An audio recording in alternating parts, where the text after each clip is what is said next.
the strength of your companies, the drive of your companies, so that you're able to do more business with us, so that the foreign companies do not continue to take contracts away from us. We are spending almost 2 trillion shillings next year, as you'll see. So please, there's so much money to be made if you really, really have your act together. Thank you. Thank you, Richard. Ladies and gentlemen, we are going to kick off our forum with the first presentation from the head of PDU, NSSF Uganda. Ladies and gentlemen, join me as I welcome Mr. Gerard Mugabe to the podium to discuss the supplier capacity and competitiveness. Sir, the floor is yours.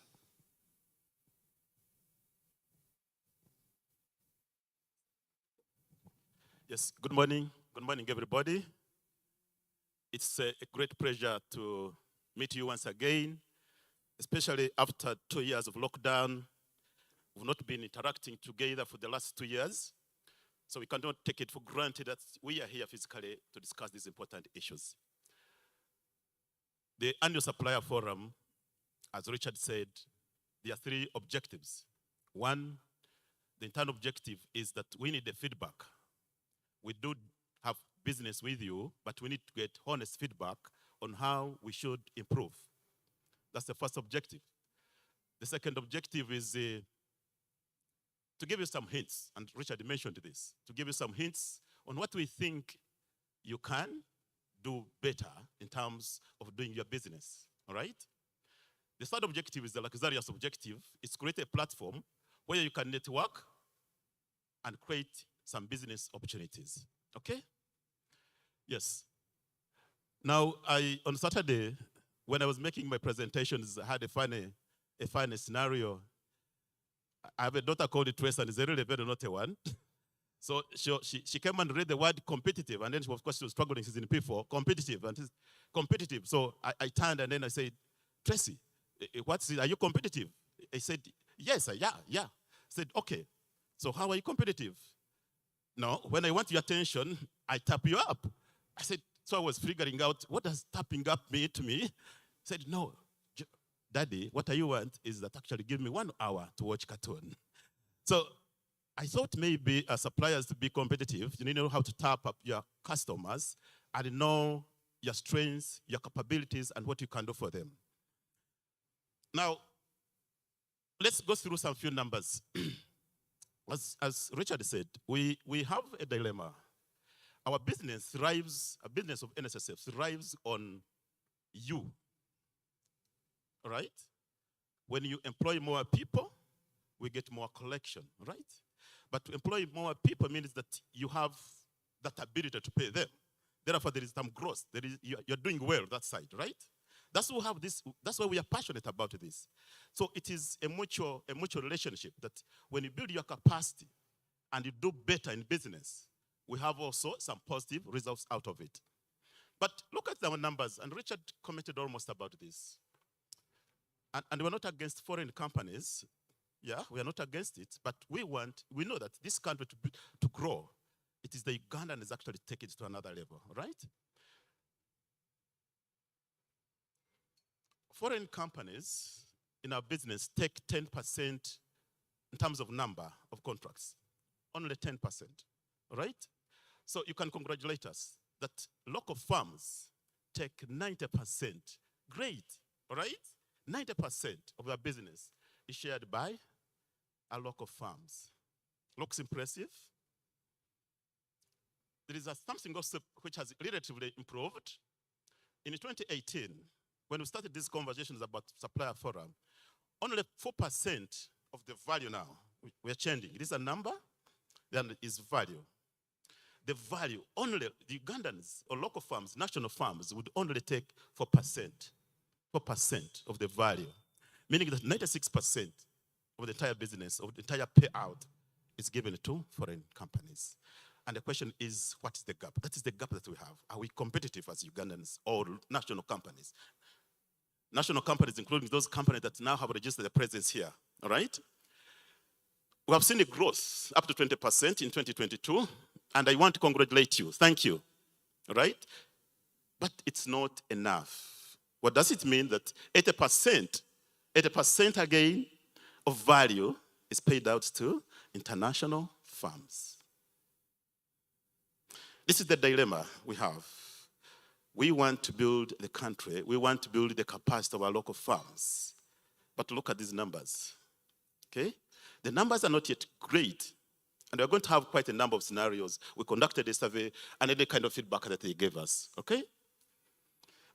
The World Economic Forum has seen something positive again in terms of Uganda's competitiveness.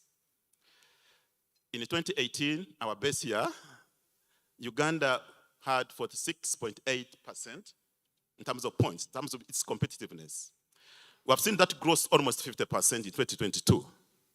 And there are quite a number of elements, of course, they consider, including the technology, readiness, the economic environment, the political, the institutional, the education levels, the skills levels, the flexibility of labor movement, etc., primary health education, and so on.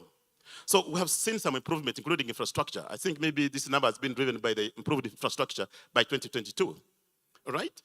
So when you look from the global perspective, comparing our numbers again with the private, with our neighbors in East Africa, again, we're not great.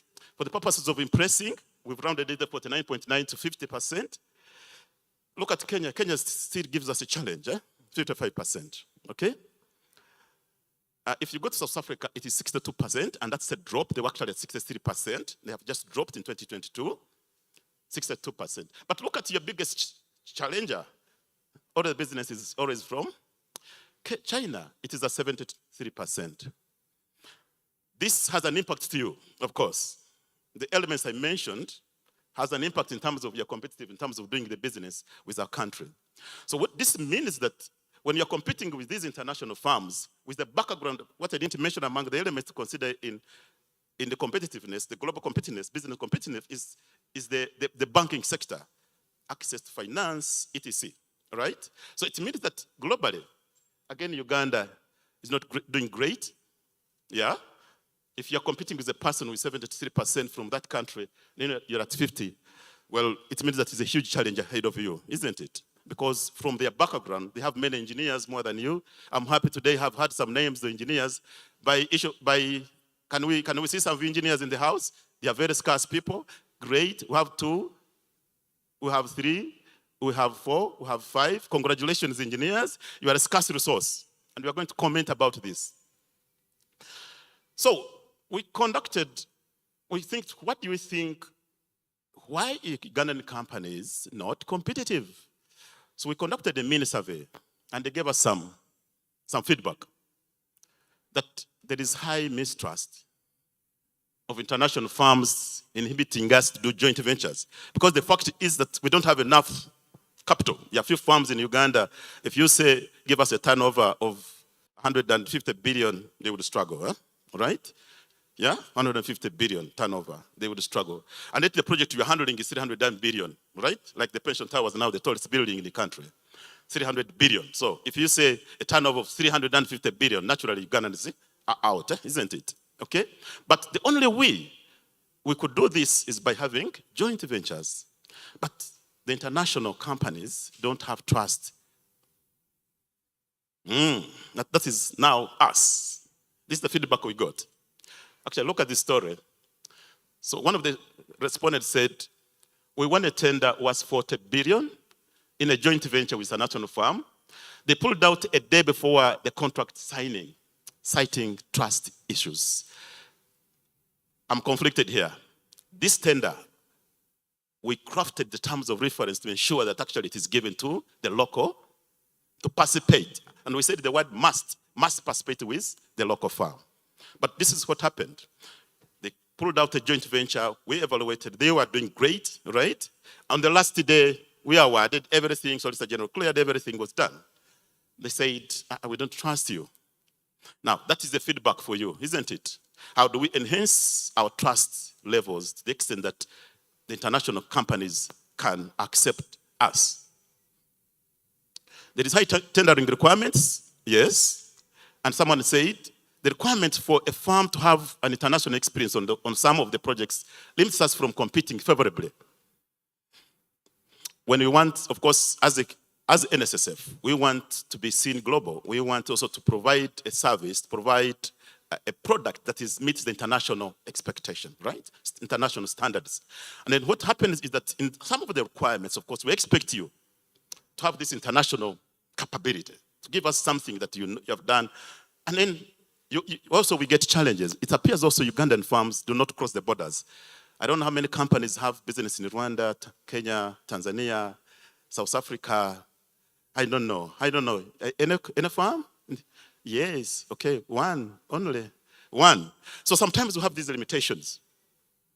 They continue telling us that the high fees by international partners, when you do a joint venture with the international partners, they expected a profit margin of 12% compared to the local ones at 5%, all right?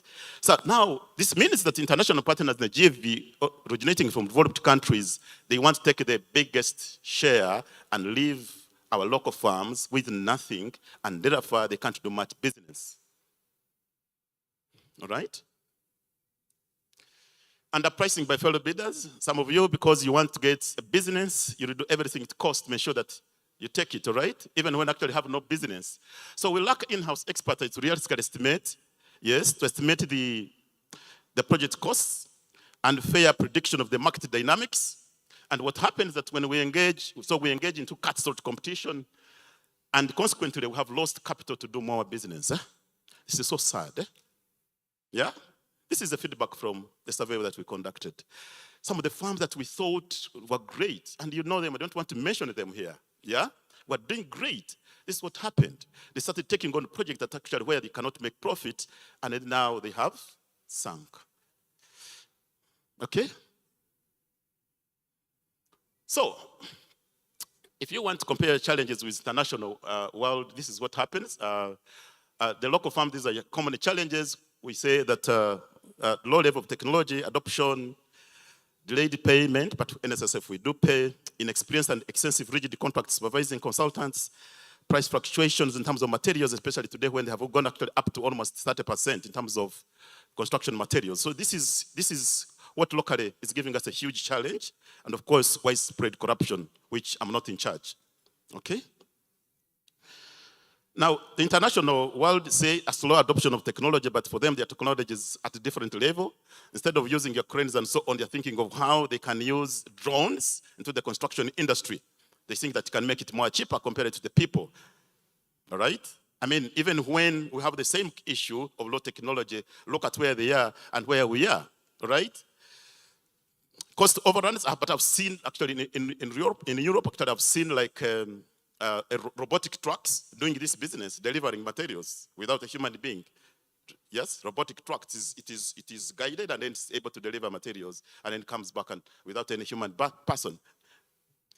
Okay, the cost overrun in Europe and outside the world, that is what is happening, over 50% in terms of the costs. This is giving them a challenge. Shortage of skills, it appears it cuts across, but I think in terms of numbers, again, we are much, much lower. We have 5, and then if it was probably outside this country, we could have like 20. And then worker safety and so on. So that is a comparison where we are globally in terms of the similar challenges, especially in the construction industry, the local and international. That's where we are. And we're saying, now what can we do? Now, suppliers think to fix these gaps, this is what they are doing. They are establishing strong relationships through joint ventures with difficulties. Yeah, with difficulties, mergers, associations, and trusted partners. It means they are doing more comprehensive due diligence on the partners to put on board in order to joint ventures. There is continuous research on learning skills and involvement with adoption of technology. That's what they're doing. Subcontracting international companies act as a ground for obtaining much needed experience. So because in our laws, in most of the procurement requirements, we also put that even if it is an international firm doing business, at least 40% of it must subcontract it to the local firms, right? So you're acquiring some few things, some few skills. And investing in construction equipment, you can see, this is Ugandan owned. We enable the firms to offer more discounted services compared to the firms who hire every little equipment. Now, we are applying reservation schemes. We also recommended that we take up a survey on the local capacities and set up standards. I think this is a good feedback for us. We got it from the survey, that you carry out a comprehensive study about the capacities of the local farms, right? And then when you're crafting the terms of reference, tailor them to what you know. Because in most cases, actually, we think and come up with terms of reference without knowing what actually is on the ground in terms of capacities. And that's why we go wrong. The bidding requirement should be empower local vendors in order to uplift them compared to international firms. Yes, paying on time, we do. Split large works into small lots so that the local farms can also do that. We did that in Ruwa, but we didn't get a local farm. Government, of course, to fight corruption. This is the recommendation. Okay, now this is what we think, that you need to think differently. You need to think differently. Competitiveness is a situation where your business has an advantage over its competitors, all right, by offering superior products and services and hence driving customer experience, right? Customers' preference. And we have used the Apple. It's an expensive phone, but everybody, because of its superior accessories, superior design, superior brand, everybody is fighting for the same. If I said in the house, how many people have iPhones, and I would see everybody raising up his hand. And yet, Samsung is quite cheap and can almost do the basic job, right? So we have to rethink. This is our message. You have to rethink and see how you can improve your branding, improve your product, all right? And these are the 4 elements that we think are most important for you, among others, of course. That for you to be more competitive, focus on the quality of the people you deal with. Now, you must identify the good people, and they must sit in the right positions. NSSF brags because that we have gone far. We have grown. Actually, when I entered NSSF, we found it when it was 5.6 trillion. We are now 17 trillion. But the fact is, it is because of the good leadership, the likes of Richard in the house, yeah, the likes of me, all right, sort out procurement issues, and many of my colleagues, all right, isn't it? So you need the right people in the right seat to drive your company. Are we together?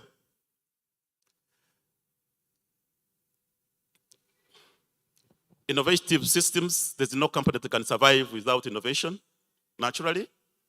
You must every day look at what you can do better.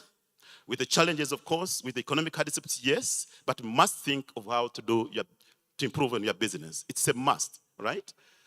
Technology and processes, there's no way you're going to thrive and be more competitive with limited technology, with limited, with an outdated processes. Actually, there is a company, last week, I think I was really embarrassed. I wouldn't want to mention it. This is a company that is a great brand. It's a telecom company, but their processes are so manual. They're so manual. You call customer service, you think they're going to give you a response. You wait for 1 day, you wait for 2 days, 1 week, nothing. You go back and call them. Some of them you know by name. Say, Claire, please. Nothing, because they have to move the processes manually.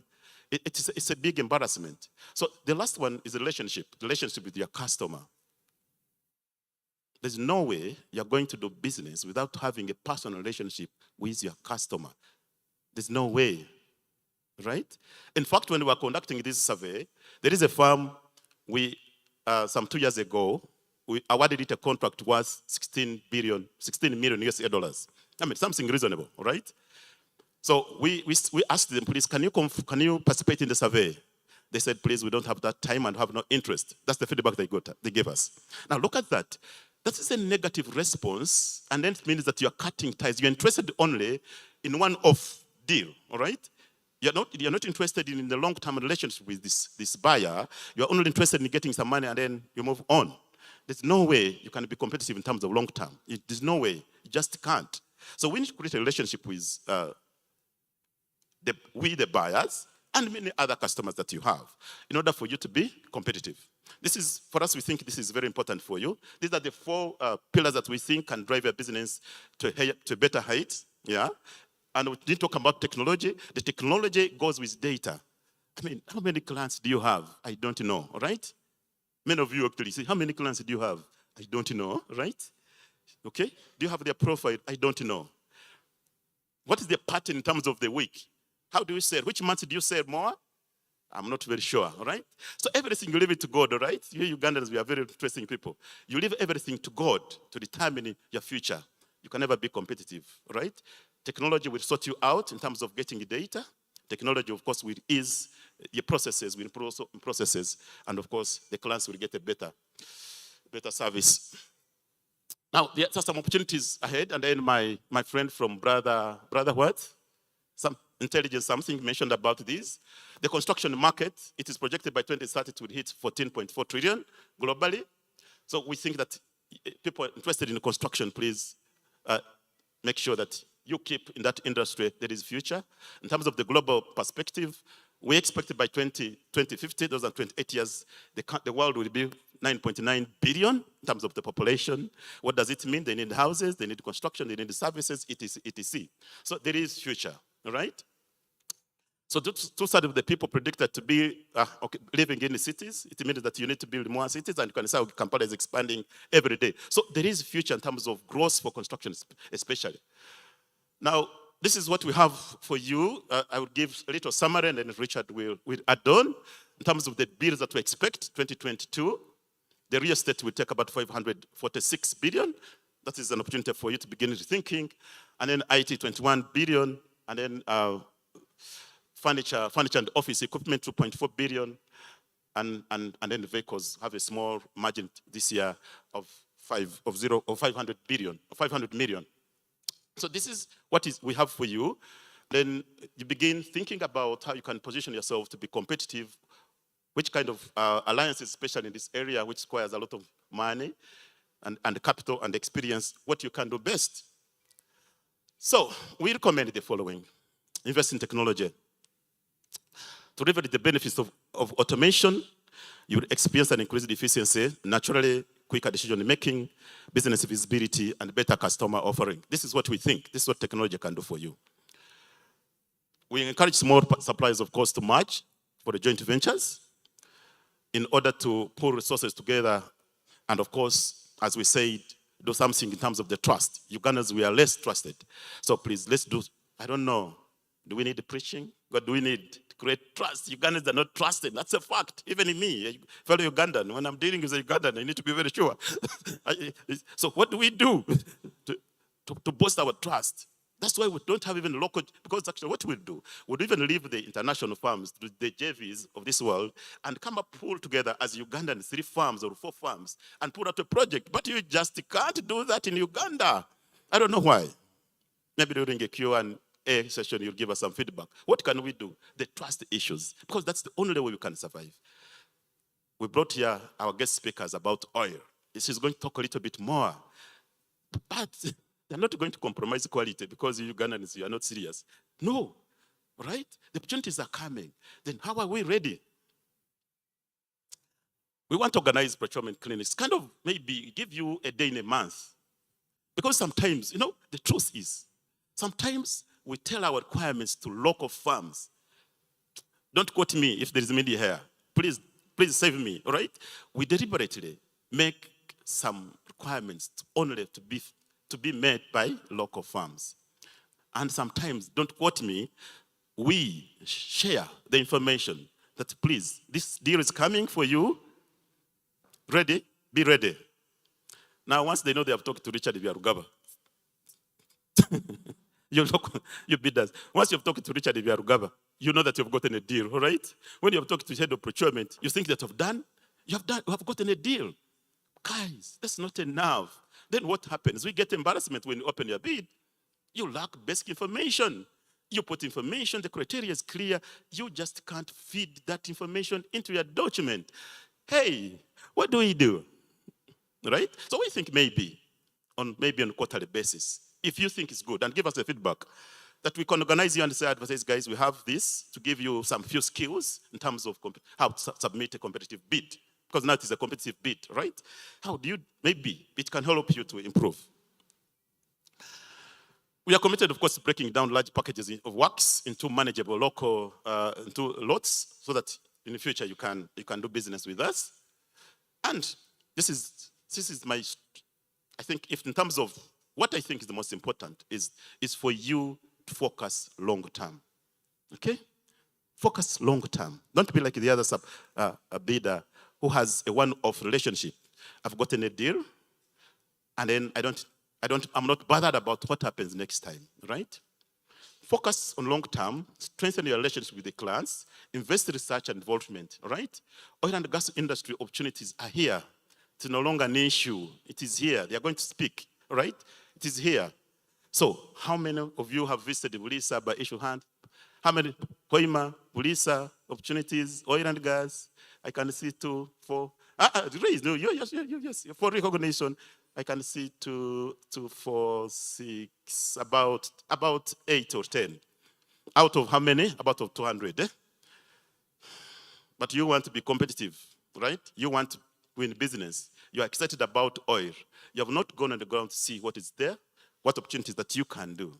So we were kind enough. We brought the person here to speak to you. Thank you so much, and may God bless you. Thank you so much, Gerard.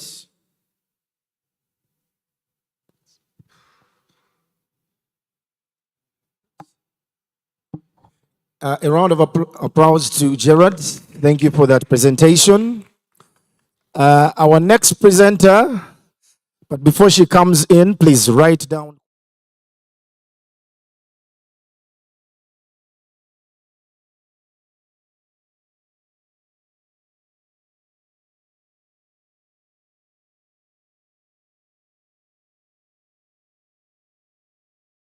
Resource fields. She's the Chief Human Resource Officer of Uganda National Oil Company. So please, she's here if you need to talk to her. She has 22 years experience as a human resource manager and administrator. She previously served as a manager human resource and administration at Electricity Regulatory Authority and a human resource and organization development director at Action Aid International, Uganda. She holds a master's degree in public administration and management. She holds a degree in social works and social administration, all this from Makerere University. She is a postgraduate diploma holder in human resource at UMI. She is also a member of the Certified Human Resources Manager at AMC Nairobi, Kenya. She is also a qualified trainer in the Human Resource Managers. Hey, Banangi, as if that is not enough, she is a member of the Uganda Human Resources Managers Association, and she's pursuing a certified HR program with the Society of Uganda Human Resource Managers in the USA. Ladies and gentlemen, join me as we welcome Catherine Tumosime. The floor is yours.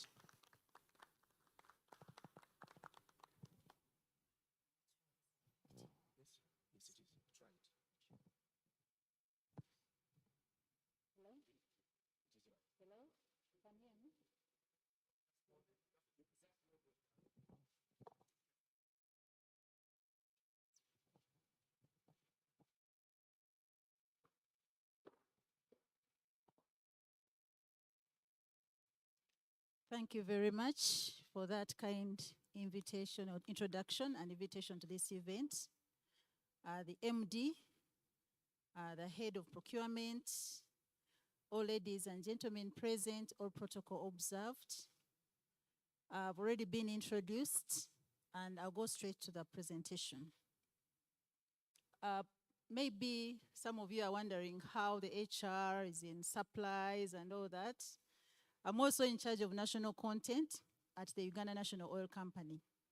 And national content is about retaining value in country by employing Ugandans to make sure that they get these jobs in oil and gas as first priority, and also using local goods and services. So we make sure we don't lose all contracts to foreigners, but priority is to Ugandans.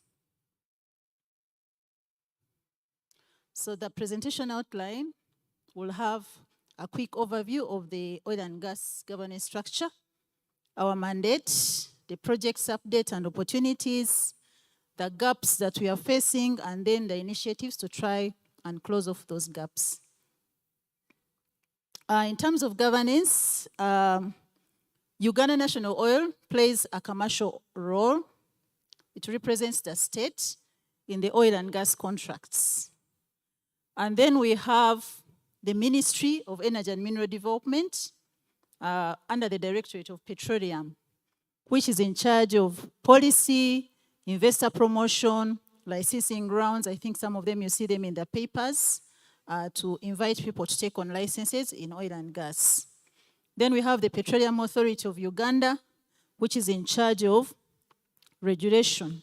They make regulations for the country to manage the oil and gas in the country. Then we have the Ministry of Finance, which is in charge of the fiscal regime. They manage all the resources that will come from the oil and gas projects. In terms of mandate, UNOC is a private limited company, and it was established under the Section 42 of the Petroleum Exploration and Production Act, and it was incorporated in 2015 as a private limited company. Our mandate, two main roles, is to handle the state's commercial interests in the subsector of petroleum, and also to develop in-depth capacity in oil and gas. We are a wholly owned government of Uganda company, and the Minister of Energy owns 51% of the shareholding, while the Minister of Finance holds 49%. So we are a government company, but registered as a private limited company so that we can do business. We have two subsidiaries. We have the National Pipeline Company, which is in charge of the pipeline, in charge of storage facilities, and also downstream ventures. We deal in bulk trading, and also the Refinery Holding Company, which is responsible for the development of the refinery and other petrochemical industries. In terms of our scope, UNOC operates across the petroleum value chain, and that is the upstream, midstream, and downstream. And the upstream is responsible for licensing, exploration, appraisal, and then the next phase where we are now, which is development and production. And in those, we have three roles: manage state participation, launch new ventures so that we sustain the project, and then the crude oil trading that we shall receive in kind. We shall be selling it directly on behalf of the state.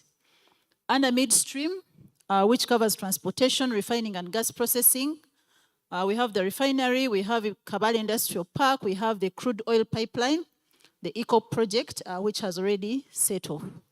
And then in the downstream, which covers distribution, marketing, and sales, UNOC is involved in the Jinja storage terminal, the Kampala storage terminal, which will be in Lubowa or Nyamambra, somewhere there on Mitiana Road, and then the downstream bulk trading. So we do all these projects with joint ventures, since as a company we haven't built the necessary capacity to take them off ourselves, except for downstream bulk trading and terminals. So I'll briefly run through the projects without taking much time. In the upstream, we have two projects. In the north of Lake Albert, we have Tilenga, which is managed by Total, E&P. And then in the south, we have Kingfisher, which is run by CNOC. And in this, UNOC has 15% shareholding on behalf of the state. And that in both projects. And then we have the new ventures, where in partnership with CNOC, we are applying for a new license to be able to sustain these projects. And then also, we've also applied for our own license in a field called Kasuruban. Just quickly about this. Yes, thank you. Yeah. So on the project overview, in the 15% participating interest on behalf of the state, we estimate an investment of about $8 billion US dollars. And the project offers opportunities for EPC, that's engineering, procurement, and construction. We have drilling and wells, enabling infrastructure, common services, gas to power, and the main contractors will have to procure subcontractors. And the subcontractors are really us who are here, and we shouldn't miss out on these opportunities. In terms of progress, we had the FID in February, as we all had. New developments include the LPG recovery from Tilenga, and the Tier 1 contracts have already been issued with McDermott, 30% progress so far. And then Motor Angel is already contracted also to provide enabling infrastructure for the construction of the central processing facilities, drilling, and all that. So in terms of Tier 1, the contracts have already been issued by these companies. And us who are here, we shall be able to take on the Tier 2 opportunities. And they are various. Enabling infrastructure, roads, I've had construction firms here, logistics, aviation, waste management, environmental studies, accommodation, all these will be required. Catering, all these are really available at the moment. But these contracts and subcontracts are managed by the main contractors. So we encourage you to check through the websites and the newspapers regularly so that we don't miss out. In terms of new ventures, as I had mentioned already, we estimate about 1 billion barrels which are available as P2 reserves. P2 reserves means that the reserves which have been, 2P reserves means the reserves which have been discovered, they are recoverable at over 50% and above. So sometimes you discover reserves, but you can't take it out 100%. But at least it's promising. And then at Plateau, we are expecting 230 to 240,000 barrels of oil at peak production, and that will take about 3 to 5 years. The refinery will take about 60,000 barrels of oil initially, and then we have 170,000 barrels of oil for export every day, and then the pipeline is sized to take 216,000 barrels of oil per day. Then in 20 years, 10 years initially, the production will drop. So when it drops, it means that we are able to only raise 100,000 barrels of oil per day. And that requires that, as a company, we need to explore. So that's what the new ventures is about. Kasurubani, Pelkan, and Crane, and many others.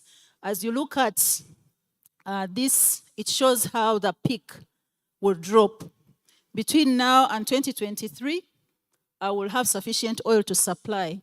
After 10 years, it's going to drop, and after 20 years to drop. So as UNOC, we are challenged to develop, identify new ventures so that we can sustain the projects. So the first licensing round, direct application with UNOC, we finished negotiations for the joint application agreement and the joint operation agreement. And in the second licensing round, UNOC has applied for the Kasurban block, and we hope that the ministry will be kind to give it to us. But of course, we don't have the capacity yet to manage the exploration ourselves. Besides, it's very, very expensive. You can hit a well and it's empty after injecting thousands of dollars.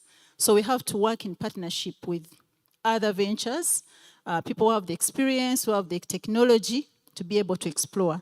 But that builds our capacity for operatorship capacity at a future date. Then the ECOP, the East African Crude Oil Pipeline, which is running all the way from Hoima to Tanga. It will be a heated pipeline because our oil is sticky, so it has to be heated for it to flow. And then it's 1,443 kilometers, and it will consume 216,000 barrels of oil per day. In terms of progress, we finished the intergovernment agreements for the export crude oil, and it was signed.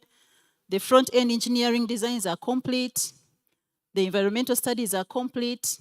The ECOP route has been approved. Signing of key agreements, the host government agreement, the shareholders agreement, the transportation agreements, all these have been finished. Enabling legislation was approved by Parliament. Tier 1 contracts have been issued. The resettlement action plan has been implemented, and we are looking to finance close by 25th of November this year. In terms of the refinery, UNOC holds 40% shareholding, and as mentioned, it has 60,000 barrels of oil per day, and it will have pipes, products pipelines of 211 kilometers interconnecting the finished products within the refinery area. So far, the capacity is that the design is complete, and we have a partner, a Greek, the Albertine Graben Refinery Consortium, that is taking them. So right now, we have project structuring ongoing, the financing, the development and construction. And some of the products that we are expecting from this is LPG, premium and regular gasoline, jet pipe, diesel, and low sulfur fuel oil. So we expect an investment of about $4 billion US dollars. It's the normal gas we use for cooking. Yeah. Yeah, in simple terms. Liquefied petroleum gas. Sorry about the abbreviation. So the refinery really gives us a lot of opportunities as well. Some are direct and indirect. There is direct and indirect employment, supply of goods and services, subcontracting project execution, logistical services. So much of the work is in civil and construction works, geotechnological and geological works, fabrication and installation works, supply of services, cranes, trucks, fuel, HSE services, that is health, safety and environment, and then management of waste, and a lot more. While this is happening, people will need food, they will need hotels, they will need management of disposal, they will need human resource, they will need to supply other small machineries and equipment. Then within the refinery, we have an industrial park. It's a greenfield industrial park, which means it's just new or the first of its kind in this country. And it covers about 29 kilometers squared within around the refinery. And it's going to host some of the pump stations.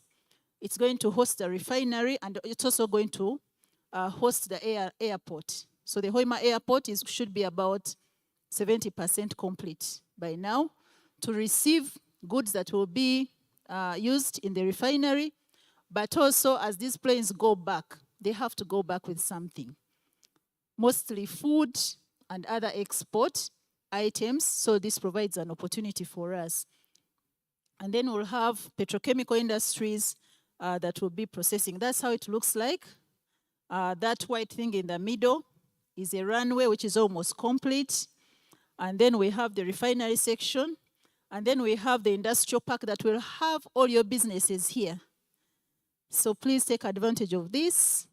And so far, we have already finished the land allocation guidelines, and you can actually apply at UNOC for land in the industrial area.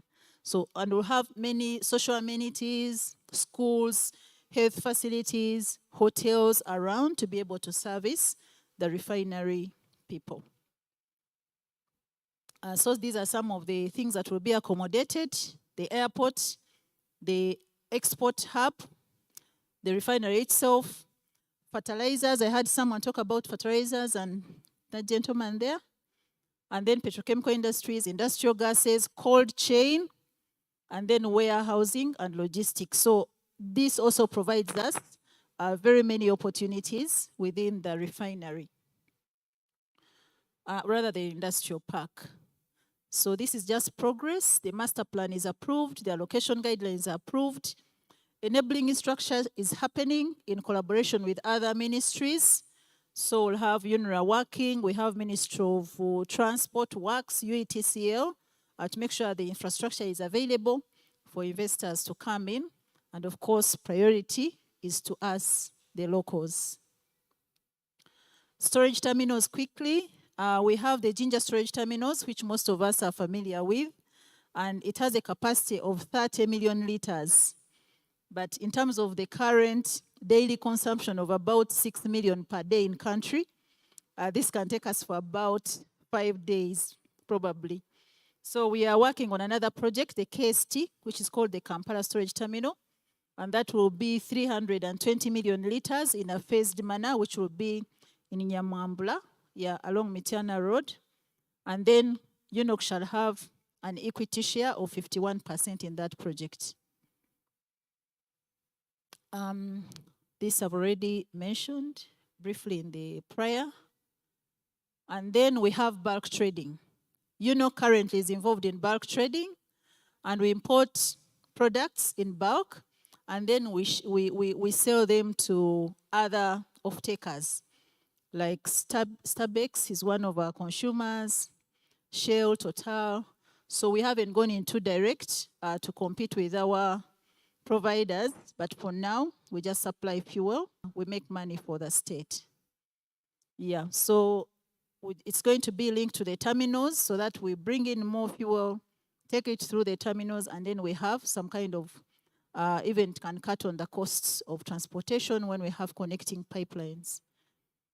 Yeah, so we're in the process of building capacity in trading operations, and we shall be advertising very many positions for trading. So I encourage you to look out soon.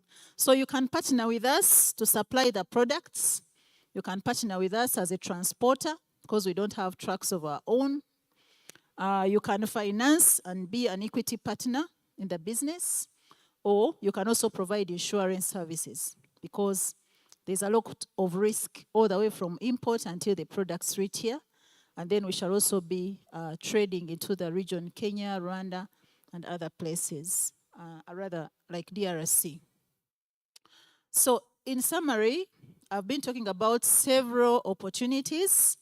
The national content guidelines have ring-fenced those services that must be provided by Ugandans, and there are 16 in the regulations. So to be able to participate, you need to look at these 16. These 16 where we have transport, security, privileges, accommodation. Right now going to Hoima, there are some peak seasons. It's a visiting season. All stakeholders are in Hoima. They want to see what is happening. What's the progress? Whether it's Minister of Finance, Auditor General, everyone, Human Rights Commission, everyone is just traveling there. And they need decent accommodation. They need food. So we won't see this fuel flowing into our compounds. We just need to invest in services so that we take advantage of them. People need fuel. The demand for fuel, if you go on Hoima Road right now, I think Total has put every 100 kilometers, you find a petrol station. And that's an opportunity for Uganda that you can set up a petrol station because the traffic on the road is quite heavy and demanding. Crane hire, clearing and forwarding. There will be a lot of importation of goods. I've heard there is a consultant here who gives advisory services. Please, gentlemen, stand up for recognition. Yes, yeah, I can advise. Watson, in addition to him, you can link up with us anytime. And then you know what's happening, what will be required. Then you provide insurance, clearing and forwarding. Not everyone can do that. So construction materials, civil works, there are several construction firms here, I've heard. And then drilling, environmental studies, communication and information, ICT. Everything is rotating around ICT. So please take advantage of this opportunity and you don't lose it out. Waste management, definitely where there is a factory industry, a lot of waste will be there. So these have been ring-fenced for us. So when you look at this circle, the outside are the ring-fenced in black. Security services, I've heard about a farm. We shall need thousands of security guards down there. So all these will be required. Now the middle bit, like the head of PDU mentioned, some are available, but some may not be fully available in terms of capacity. You find you don't have sufficient capital or you don't have sufficient equipment. So you find that the mid-circle, the blue one, you might need to go into a joint venture with another company that has the capacity and capability. So these will be readily available. Then the red inside, these are very complicated and highly technical services which are tier 1 contracts that have already been awarded. So the tier 1 will have to subcontract the tier 2. The tier 2 can also subcontract the tier 3, and there we shall be able to benefit in one way or another. So, in terms of procuring, all regulation provide for preference of local goods and services available. Ugandans are encouraged to go into joint ventures, as the head PDO had mentioned, and there will be approval of these contracts by the Petroleum Authority of Uganda. So if there is no approval, the firm has to confirm that the goods are not available. So they have to run contracts. It's the rotary wing for that service, rotary wing, in the blue. In the blue. Rotary wing next to construction materials. Not seeing it. At the top. In the ring? The blue. No. No. No. It's one of the services that can be, I think it's not in the context of the local rotary. It's in terms of some of the oil and gas. Yeah, I know. MD can tease us once in a while. Yes. And then we have, for a contractor to actually get an outsider company, it has to get the approval of the Petroleum Authority of Uganda, that there is no provider. But these contractors, if we don't respond with bids, there's no way they are going to know whether we are there or not. And that's a challenge. We don't respond, or we assume that the contracts have already been taken. And yet, the regulations have been made for us to participate. So I would encourage every one of us, when you see a bid, put in. If you don't get the contract, follow up and ask why. Because when you know why, then next time you're going to be successful. You learn from it. What did I miss? A trading license, a license to do this and that, a certification of sorts, a standard, or anything. But if you bid and you don't go and follow up, then next time you're going to continue making the same mistake. So it's important that you follow up with the PDU units, our office, the contractors or subcontractors themselves, so that you establish why you didn't go through. Then you learn from the experience, and next time you're going to bid again. The other is that when we are procuring, we look at 10% is allocated to bid evaluation, to national content. You must demonstrate how many Ugandans you're going to employ, how many local farms are you going to use, or local goods that are made locally. And then, as he had also mentioned, we encourage unbundling of contracts. If you have a huge contract, the regulation requires you to break it down into small contracts, so that you don't get one firm to take over all the services. Other people can have the opportunity to participate. So what are the gaps? I think many of them have already been alluded to. They are not any different. One of them is that, of course, the industry is new. Sometimes when I see adverts asking for 10 years of oil and gas and experience, then I wonder, where was this oil? Where shall we get this experience? So one of the challenges is that the industry is new. So we are all learning. We are learning on the job. Even us who are there, we are still learning. The learning is continuous. So we lack the knowledge, the experience, and that also applies to the suppliers of goods and services. Then some of the contracts are really capital intensive, so you find that it's difficult to raise all the capital. That's why we encourage joint ventures, so that you have an equity share by the different parties. And then we have the challenge, of course, the regulatory requirements also may require additional costs, especially when it comes to standards. You have to procure standards. So NBS has already put up the UNBS already standards for oil and gas. If you need standards for food, standards for accommodation, standards for health and safety, they are readily available. Because it's a first question. The quality of standards that will meet the contractors and the subcontractors' expectation. Of course, the industry is high risk. So many of us might fear to participate because it requires high quality, health, safety, and environmental compliance. So these things we keep on training.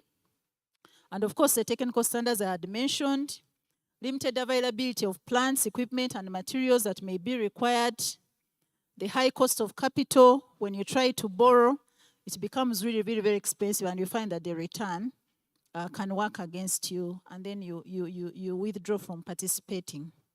And of course, last but not least, the skills. We are lacking the skills to execute the contracts, mostly, like he had mentioned, the technical know-how, even estimating the cost of the bid or the contract becomes a very major.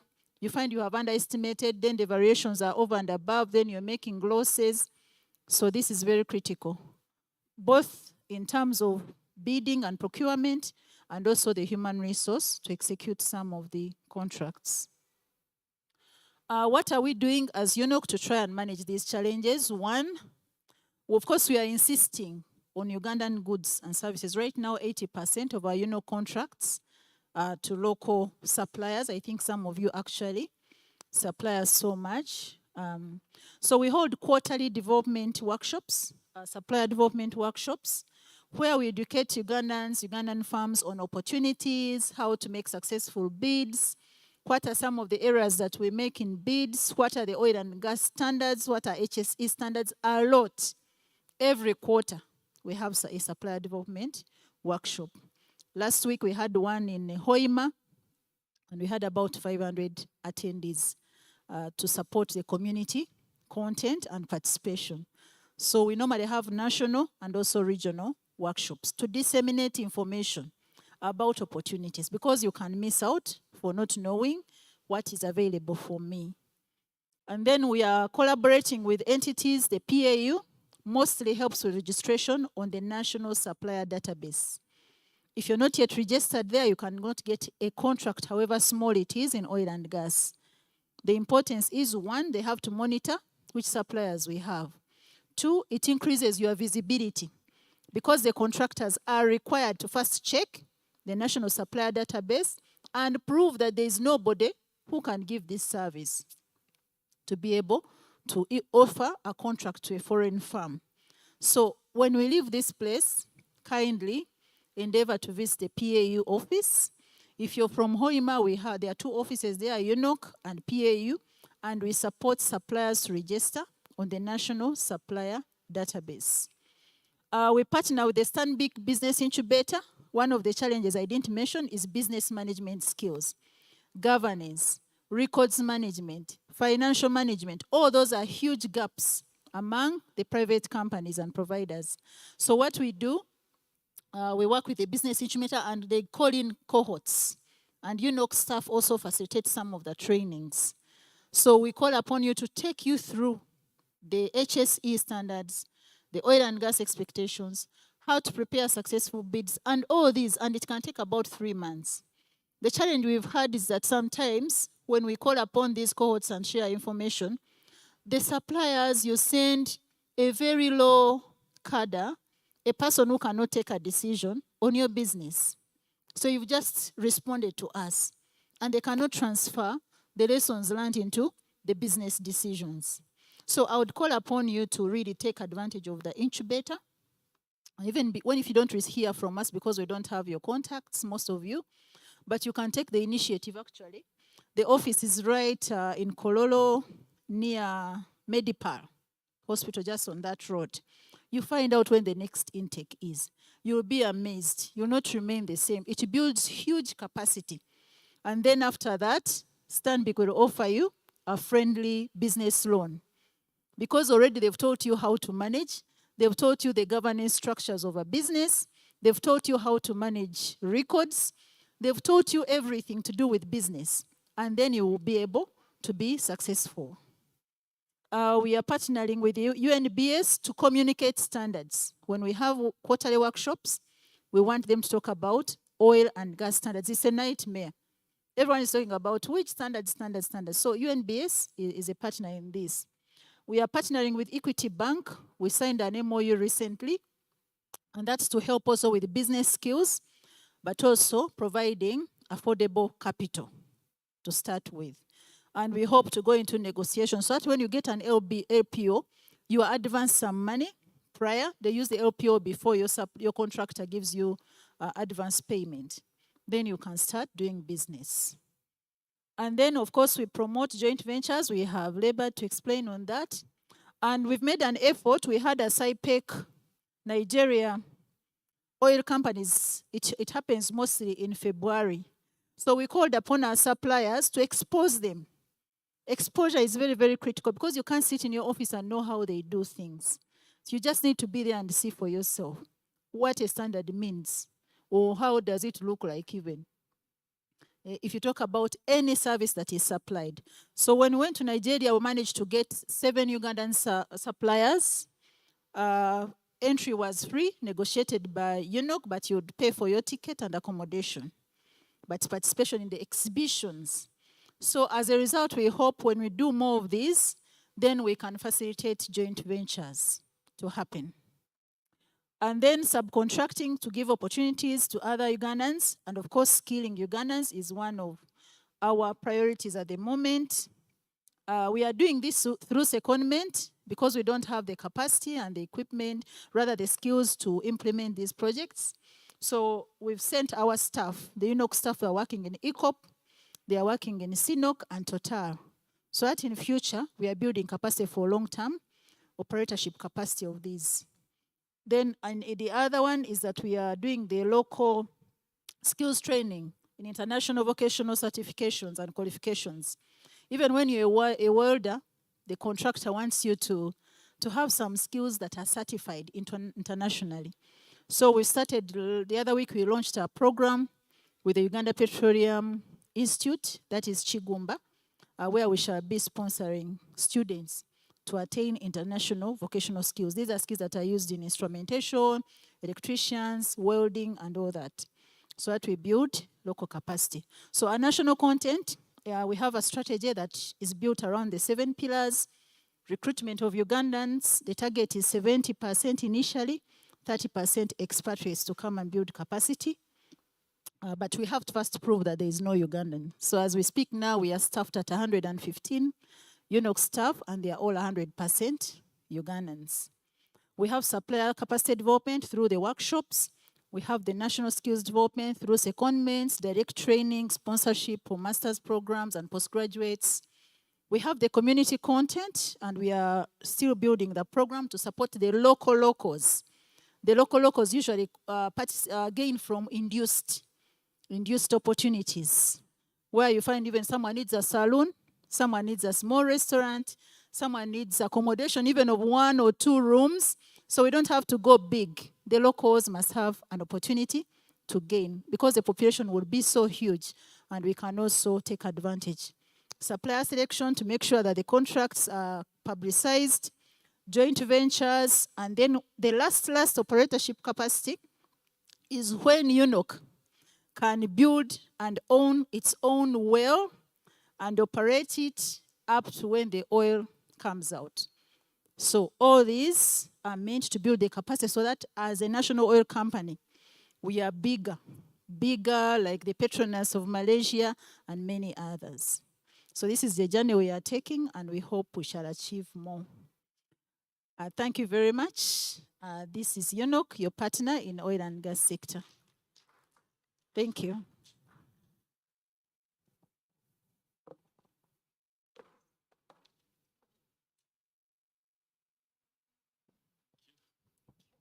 Thank you, Catherine. Another round of applause. UNOC has the opportunities, but how many of us are ready to kick off? By a show of hands. How many of us? I'll put down. How many of us have understood what she was saying in regard to? How many of us have understood that are ready to kick off with UNOC? Okay. Those are the Ugandans. I believe you're ready to kick off. But before I know you've digested a lot. I want us to take a little break. But before we go there, please go on to the hashtag NSSF Suppliers Forum and please participate. I believe it's on and running. Is it on? Hashtag NSSF Suppliers Forum.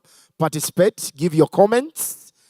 Before I call the other person that is meant to give us a big break from the too much information, allow me welcome one of our people that we invited for this forum, Madame Fiona Matama. She is the program officer, Coast Uganda.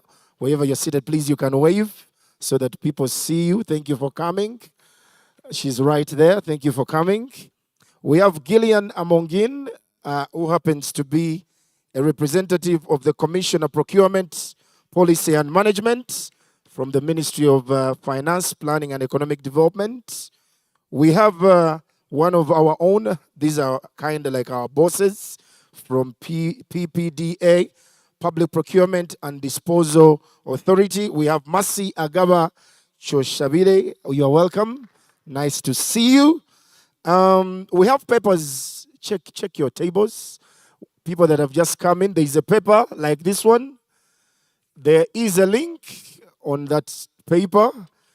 You can register. Go to Google and input the registration link. Follow what they tell us to do and then submit. You'll be as good as done. So, ladies and gentlemen, to break away from the too much information, join me as we look the other side at the entrance.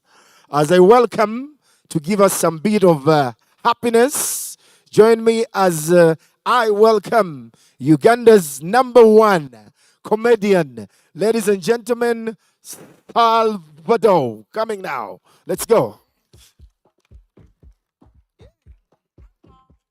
Check 1, 2. Check.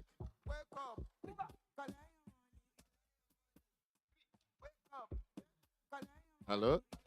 DJ. Hi, guys.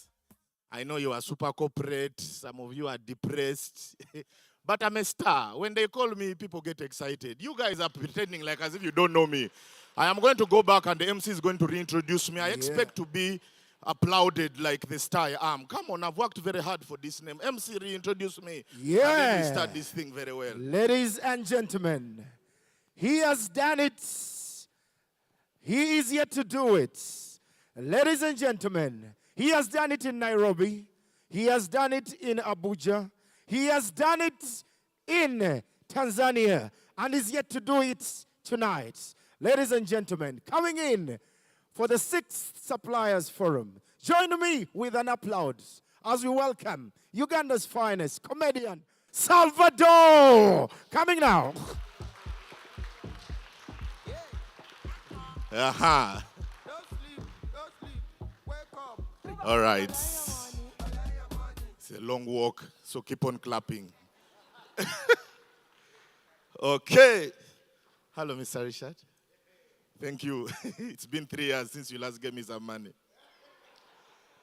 COVID. I was last with you in, is it 2019? Hey, long time. So you've been taking my money, yet we used to share. COVID, not easy. So many people are here, but hey, you are not here physically. Can you imagine the last event we had was a dinner?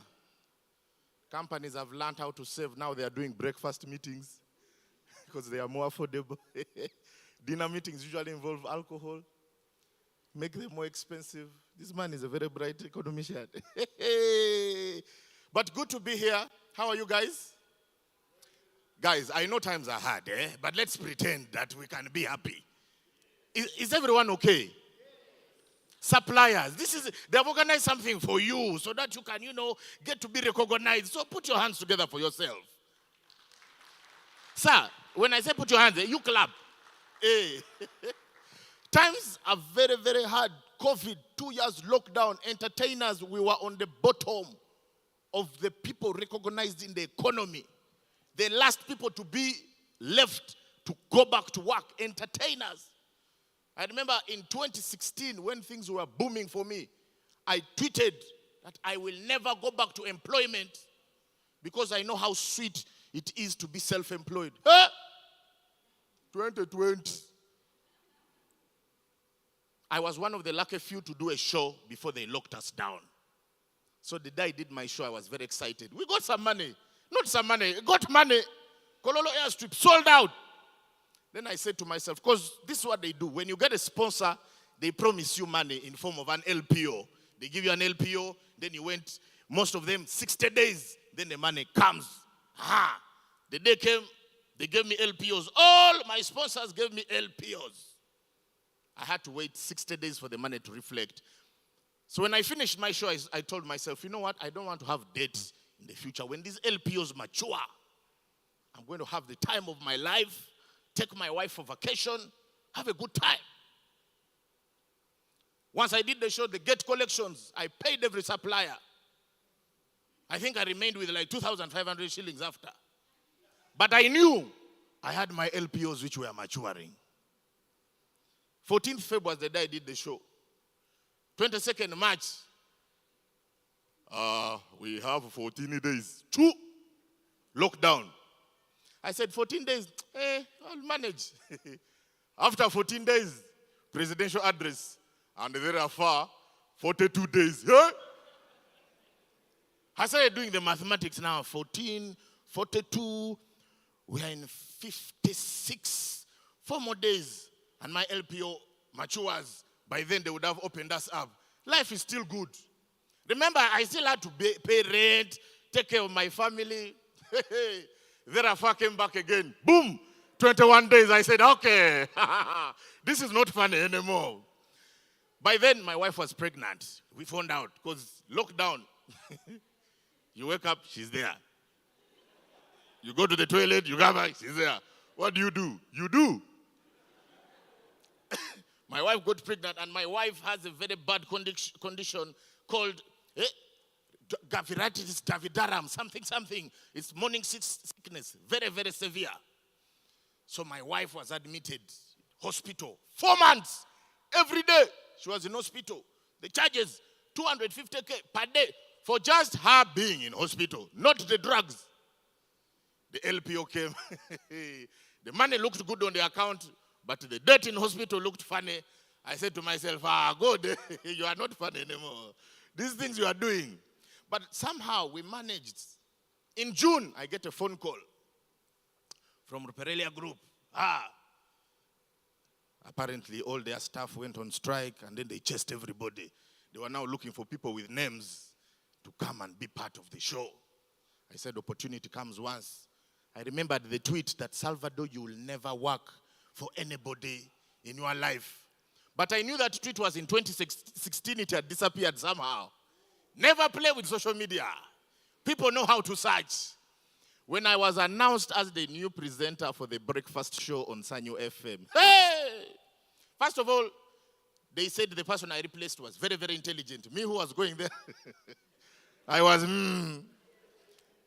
I even believed there are people who abused me. Some guy told me I didn't go to school, and I almost believed it. They attacked me on social media. They told me, Salvador, you are not intelligent. What are you going to do? Then I thought to myself, and I said, but Salvador, how can they say you are not intelligent? First of all, you are an engineer. That requires intelligence. Second of all, you left engineering, became a comedian, and became a top comedian. That is intelligence. Third of all, you are the only comedian that is called by Mr. Richard Yaranga to do shows for NSSF, a global, a national company. That requires intelligence. That is how I managed to convince myself until that guy brought back that tweet of, you said you will never. Things became hard. I started looking for money left, right, and center. The money I used to make when I was doing comedy was too big. I went back to employment. I was working for Sanyo FM. Later, I left because, money started to come back. I left. But before that, I was now doing every gig. People would invite me because they knew that comedians were desperate. Our prices were slashed by 3/4. A gig I used to do for 5 million. Someone would call you, if you don't want 500K, you leave it. And then you look at the other options they have, and they are also fun, and you're like, anyway, for the sake of our brotherhood, let me do the show. So one time, we had been locked down. Then when they opened us up, I get a phone call. Salvador, G. Entebbe, an end of year party, we want you to come and MC. I told them my fee. I was being very, hey, 5 million. They said, Salvador, calm down. We have 1 million. If you want, you take it. I thought about life and what that 1 million could do. By the way, every money became very important. I looked at 1 million shillings and I'm like, this can take me for the next 2 months. Let me accept for the sake of our brotherhood. When my wife had the conversation, she was like, babe, it's been a while since I went out. I also want to go out. I said, true. This woman has been loyal throughout lockdown. You know, so many families were broken. This woman has been loyal. It's time for her to go and enjoy. I told her, okay, from the 1 million, you have a budget of 300,000 to spend with your friends. So go somewhere economic where you are not going to overspend. She said, no problem. She went with her friends out. I went and I did my gig. How many of you have heard of a night on Sundays called Chop Life? Now, all the crooks, all the thieves who get money fraudulently go there to spend it. No normal person goes there because the amount of money they spend is ridiculous. People spent my whole Sanyo FM salary of 1 month in one night. That is not normal. So her friends convinced her, let's go to Chop Life. That's where the life is. Let's go to Chop Life. They went. Now I was in Entebbe, struggling, sweating, knowing my wife is somewhere decent, having dinner, going to have drinks with friends, and then she'll go back home. So after my gig, I was driving back, and she calls me and she says, babe, I'm at Chop Life. I said, hey. Remember, your budget is 300,000. She said, don't worry, we shall be okay. So being the nice husband I am, I said, let me go, Chop Life, and I joined my wife, and then later we go back home. Because I knew she's the wife of a comedian. She also happens to be my manager. So everybody knows not to mess with the wife of a comedian. Because the jokes I'll make out of you, you will not live to see tomorrow. So I knew nobody could mess up. I reach Garden City, rooftop. I go up. Reach the gate. The bouncer looks at me and says, Salvador, when you go inside, don't cause any chaos. I said, you man, what do you mean? I have just arrived. What do you mean I'm going to go? He said, I have told you, if you cause any chaos inside, I'm going to bounce you. I was confused. I said, what is this man talking about? I said, nevertheless, I entered. When I looked on my wife's table, there were 3 guys I didn't know. They were good looking. Me, I know how I look. I can tell that another man is good looking. But I have accepted. That is why I got a beautiful wife, so that my children can never have what I have had. I looked at this man. I was full of anger, but at the same time, my self-esteem had been crushed. My wife is beautiful. She had met beautiful men. Who am I? But my anger was too much. I was like, what is my wife doing? After all the struggles I've been going through with my 1 million, my 1 million would have been intact. Now she's here spending money with other men. When she saw me, she knew there was a problem, because now the northern part of me took over. The swag disappeared. She came running and she said, babe, I know you're going to cause a scene. Please, just for today, be cool. I said, what do you mean be cool? You're there enjoying with other men. I've been out there struggling for you, and you're there telling me to be cool. I said, babe, after today, you will know that couples that live together, work together, and have to coordinate. I said, what do you mean coordinate? And she told me, by the way, when we reach there, you are my brother. I said, this Mutoro woman has taken the word Kamanyiro to the next level. I told her, babe, I don't usually lose my cool because my work doesn't allow it. But today, people are going to see the other side of me. So I walked towards these guys' tables, and I was like, I tried to be calm. I was like, good evening, gentlemen. So one of the guys stood up and said, hey, yo, Patrick, you're Patrick Salvador, right? Man, good to see you. His accent also was beautiful. I said, God, you give one person all these good qualities. What about me? The man saying, oh, you're a cool guy. You know, your sister has been telling us about you.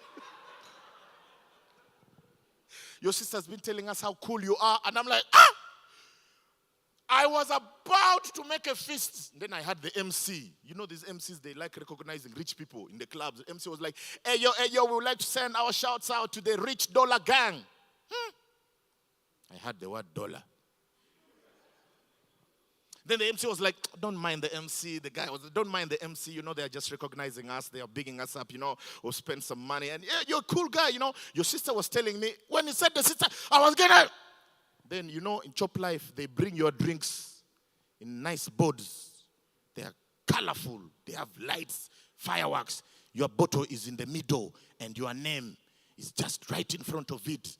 And they come walking while the DJ is playing some nice music, and they come towards your table so that the other poor people can see you and admire you. I was about to unleash my fury when I turned and I saw the drinks that were coming towards our table. And my name was on them. I looked at this guy and he's like, hey, I hope you don't mind. Your sister told us that, you know, you love your single malt whiskey. So yeah, we thought, you know, since it's going to be a long night, let's procure yourself, get yourself 4 bottles. And then I said, oh, those bottles, they are for me. They said, yeah, they're for you, man. You're going to enjoy yourself. You know, your sister loves you so much. The way she's talking about you. I was like, yeah, that runs in the family. Runs in the family. My sister is she's a very humble. Let me just talk to my sister for 1 minute. I took my wife away and I said, babe. She said, yeah, it's only for tonight. I said, hey, not only tonight, even tomorrow if they come back, no problem. I am your sister. If they ask us how, just say your mother was not faithful. It was very simple. That's how I survived. Alcohol, but guys, I'm glad we're having a breakfast meeting. Because alcohol, the effects of alcohol are... One time, I was chosen to be an ambassador for a whiskey. The same single malt whiskey that, you know, I love. They told me to be the ambassador. The same company hired me to be a don't drink and drive campaign ambassador. So the conflict was really huge, but the money was good. I accepted both roles and I had to be responsible. So one time we were going out, I told my friends, guys, we're going out, but we need to choose a designated driver. That means you're not supposed to drink. We chose a joke. People from the north are not honest. But he said, you people, don't worry. Today I don't want to touch any alcohol. Said, no problem. We went to Centenary Park, had our whiskey, enjoyed. So one by one, guys started disappearing. I was left with a joke. I said, I don't care. Ojok is here. He has been consistent with his water. I have a designated driver. I continue drinking, having a good time. Ojok disappears. 11 p.m., midnight, I'm tired. I call his phone, it's off. I look for Ojok. I even tell the MC to announce, Ojok has disappeared. Now, let me tell you the effects of alcohol. 1, it will give you short-term intelligence. 2, it will give you short-term memory loss. And 3, absolute stupidity. Let me explain. The short-term intelligence kicked in and said, Salvador, you are drunk. It's time to go home. Call your boda man. Let him come and take you home. That was a very intelligent decision. The same intelligence told me, go rest in the car while he comes. Because he was coming all the way from Chaliwajala to Centenary Park. It's a considerable distance. I said to myself, wow, what a decision. You know when you're drunk, you can ask yourself a question and you answer. You're like, am I drunk? Clearly I am. So I went to the car, switched on the engine, put on the AC, put my seat on the rest, and I waited. That was the end of the short-term intelligence. Memory loss kicked in. My boda guy called Hamdan came. I woke up. Hamdan. Okola chiwano. He said, Tatabi, you told me you were drunk. You wanted me to take you home. I said, you are a very good man. Now, complete stupidity took over. I said, now, I'm drunk and you are sober. Meaning you can clearly tell when there's going to be a problem.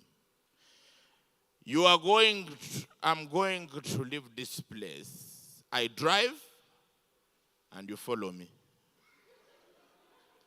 When you see me overspeeding, just overtake me and put on the double indicator. I will say to myself, Salvador, you are overspeeding. And I'll reduce. He said, but Salvador, why can't I be the one to lead if you want to drive? So that you follow me. I said, do you think I don't know where I'm going? And you know when you are the boss, you are rude. He said, you are the boss. Let's go. We started the journey. Centenary Park along Wampeo Avenue. As we were about to reach the airstrip, I was overspeeding. You overtook me. Put on the double indicator. I said, and I reduced. We went Kololo airstrip, now heading towards Acacia Road. I oversped. He overtook me. I reduced. He went back. Short-term memory loss kicked in. As I was approaching Acacia Road, I noticed there was a border following me. I said, this border has been consistent. I turned to Acacia Road. Whoo! The border also turned. I said, I was about to reach City Oil. The border was behind me. I said,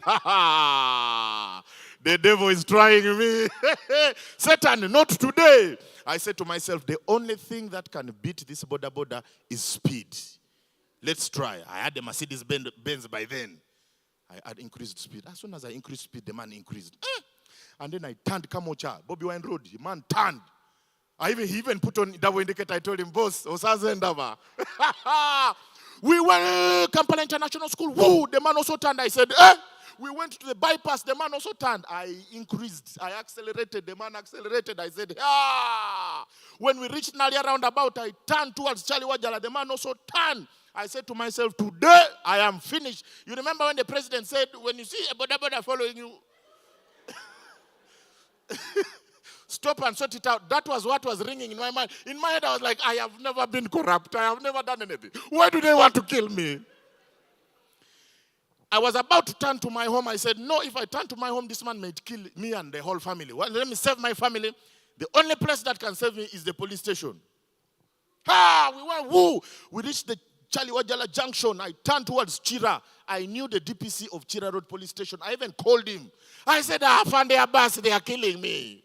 He said, where are you? I said, I am approaching the station. Just organize your boys. This border is going to finish me.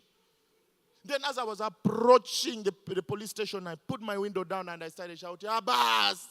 Afande Abbas! The guy down behind the border guy was shouting, Salvador! Salvador! I turned to Abbas and I said, he even knows my name.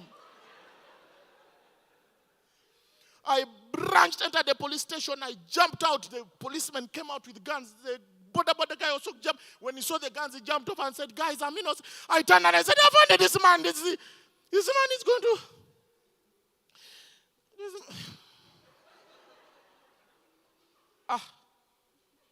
I'm done. Okola Chiwano. Anyway, long story short, that's how I slept for drink driving. So guys, never drink and drive. My name is Salvador. I just want to say thank you so much for having me again. God bless you all. Well done. A big round of applause to Uganda's finest. Salvador, thank you so much. Hey, that is it. Being a comedian is not an easy one. Please, another round of applause. More so doing it for you, the corporate people. So, ladies and gentlemen, how many of us have held contracts with NSSF? Mr. Richard, you need to look at these people. Just raise up your hand. How many of you have worked with NSSF? How many of you feel it's good working with NSSF? How many want to work with NSSF? You believe you must work with NSSF? How many of us have what it takes to work with NSSF? And how many of us are trustworthy?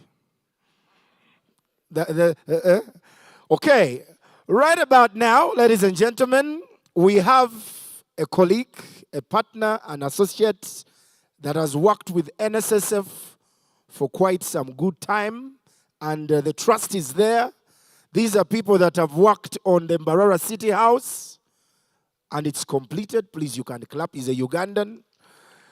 They have They have an off-taker at Chanja, 160 units. These are apartments. He's a Ugandan. Please clap. And I'm told also the Temangalo housing project of 550 units. They are the ones. They are still here. So ladies and gentlemen, clap for these people. They are coming. Join me as I welcome architect John Paul Sentongo and his colleague Joe Godfrey Bossa as they give an experience from the supplier's point of view. So please, let's welcome these people. They are here. Hey, I'm told by our engineers, sound engineers, that this one can work. So go and test it there. Hey, Mananga, welcome this gentleman. The height is good enough. Welcome, sir. I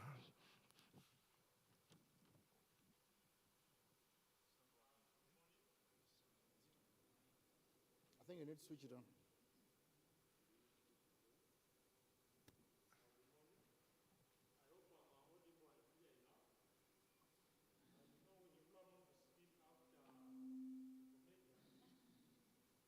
Salvador, it's a bit of a challenge.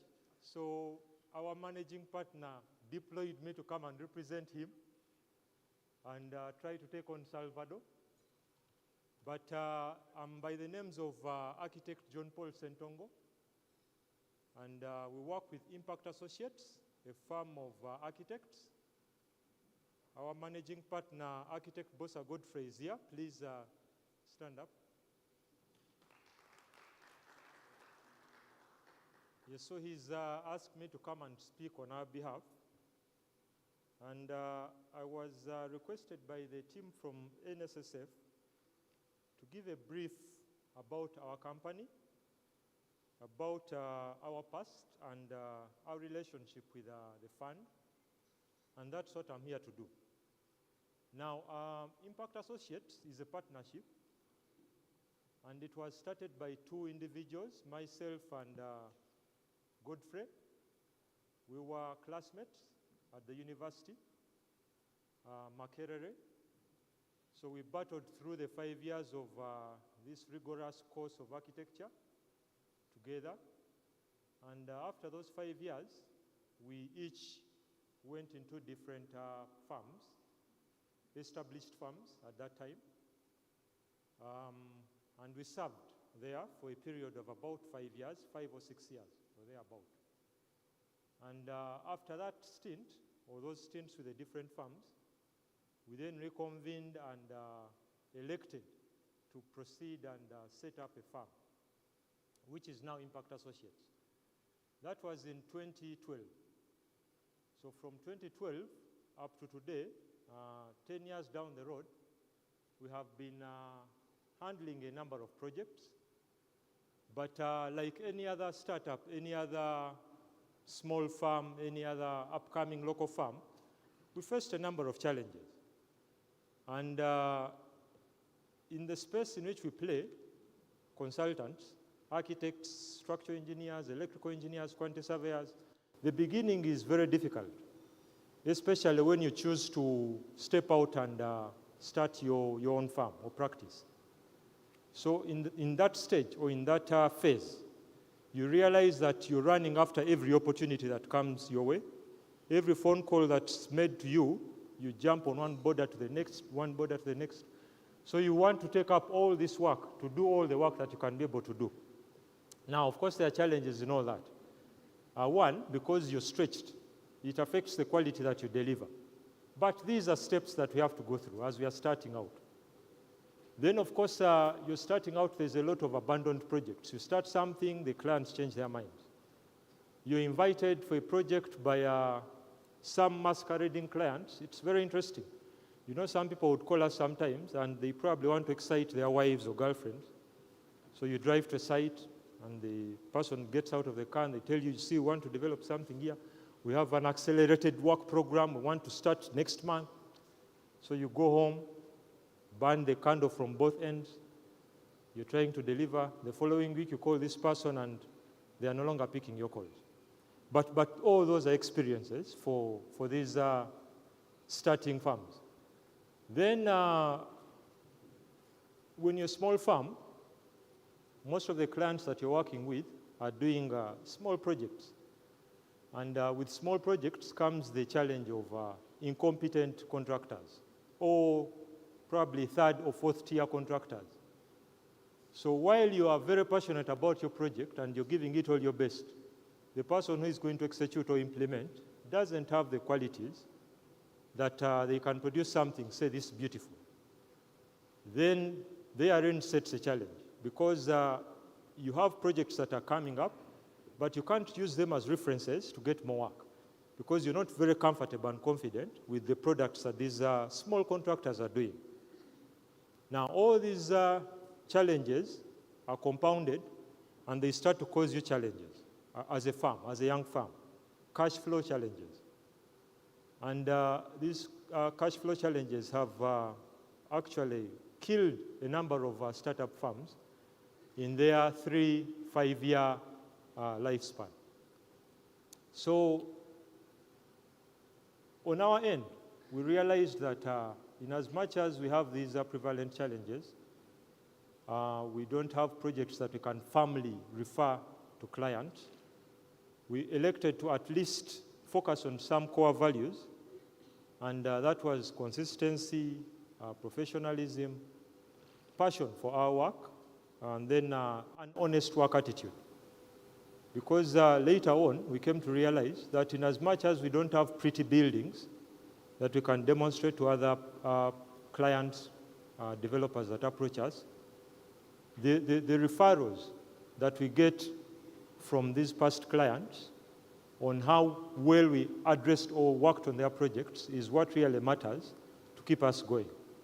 Our kind of business is largely from referrals, word of mouth.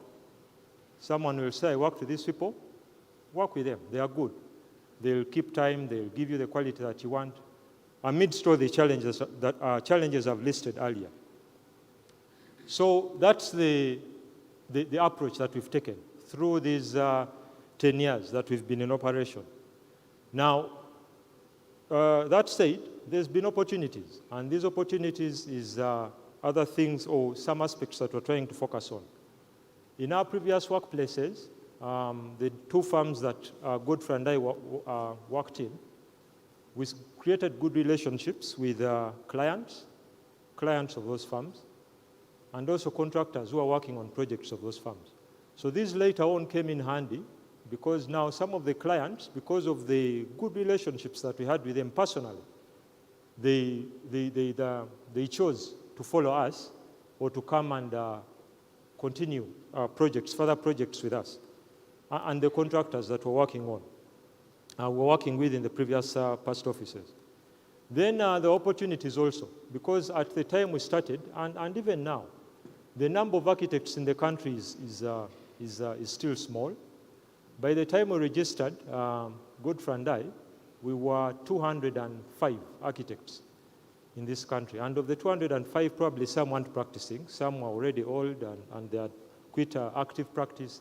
So that was an opportunity. We were in a space, and we saw that if we actually remain committed, we have the potential of growing in this industry. And another strong opportunity that we had is because we're very close friends, that friendship has helped us to support each other. You see, as we practice as young professionals, there would be phases when I am not very busy and he's busy, when he's not very busy and I'm busy.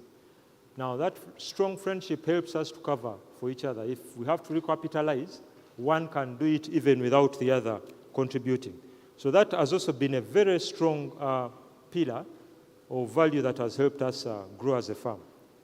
Then exposure to international best practices. Now, along the way, in our previous previous firms, the jobs that we're working on, and also some of the jobs that we got as when we started on our own, we worked with clients who demanded highest quality, highest level of quality, and also the contractors. And also we're partnering with some firms, we're associating with some firms that already were established, and they had very established practices and principles as firms.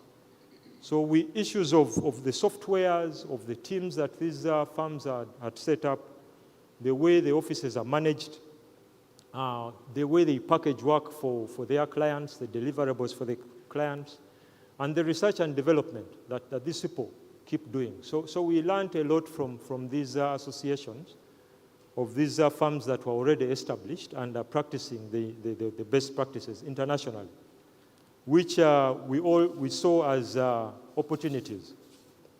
Now, our first engagement with the fund was in 2017.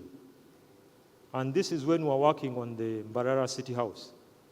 Now again, this contract was a design and build contract where consultants team up with the contractor and you jointly bid to build the Mbarara City House and other houses that were being done by the fund in Mbale, Jinja, and the likes.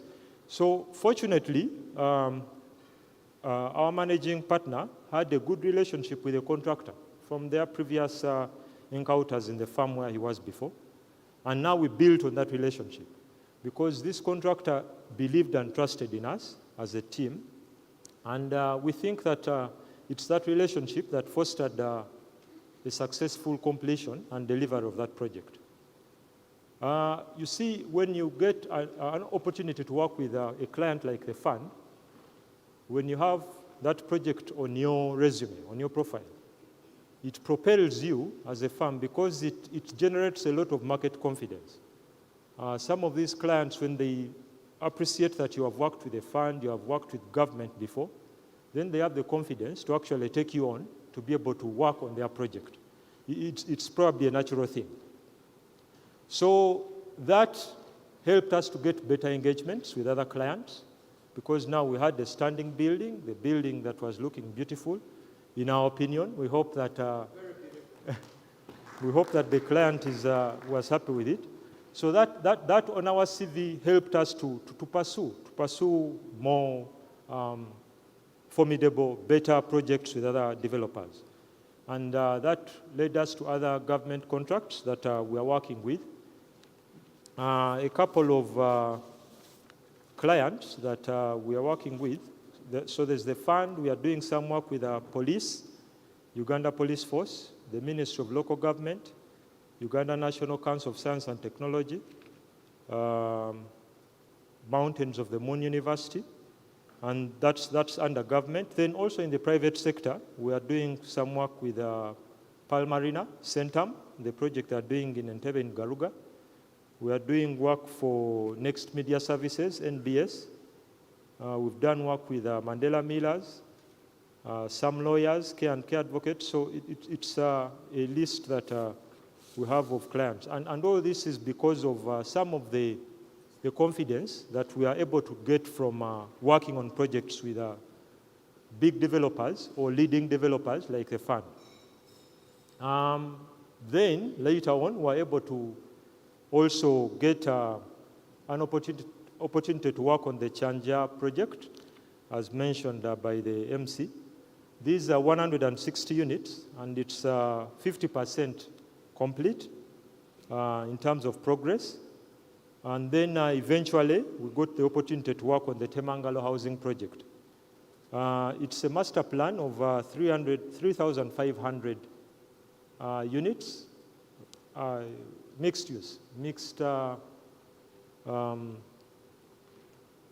spectrum.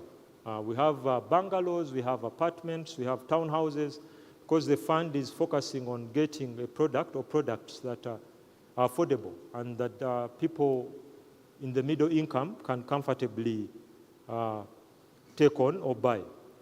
So we started, phase one is ongoing of the 550 units, and 280 units, have been set up on site.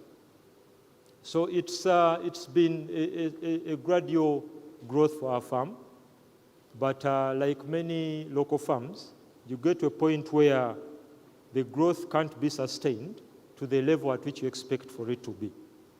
And these are some of the reasons we think that we are having these kinds of challenges. You grow as a farm, then you start, your curve flattens out. And that flattening is most mostly because of cash flows. Cash flows that are unpredictable, that are unreliable. So as principals in a firm, you don't want to keep recruiting people if you're not certain about whether next year you'll have good projects, whether you'll have good contracts. So that unpredictable cash flow is, it clips many local firms, and so they get to a certain point, a ceiling. Beyond that, they can't project.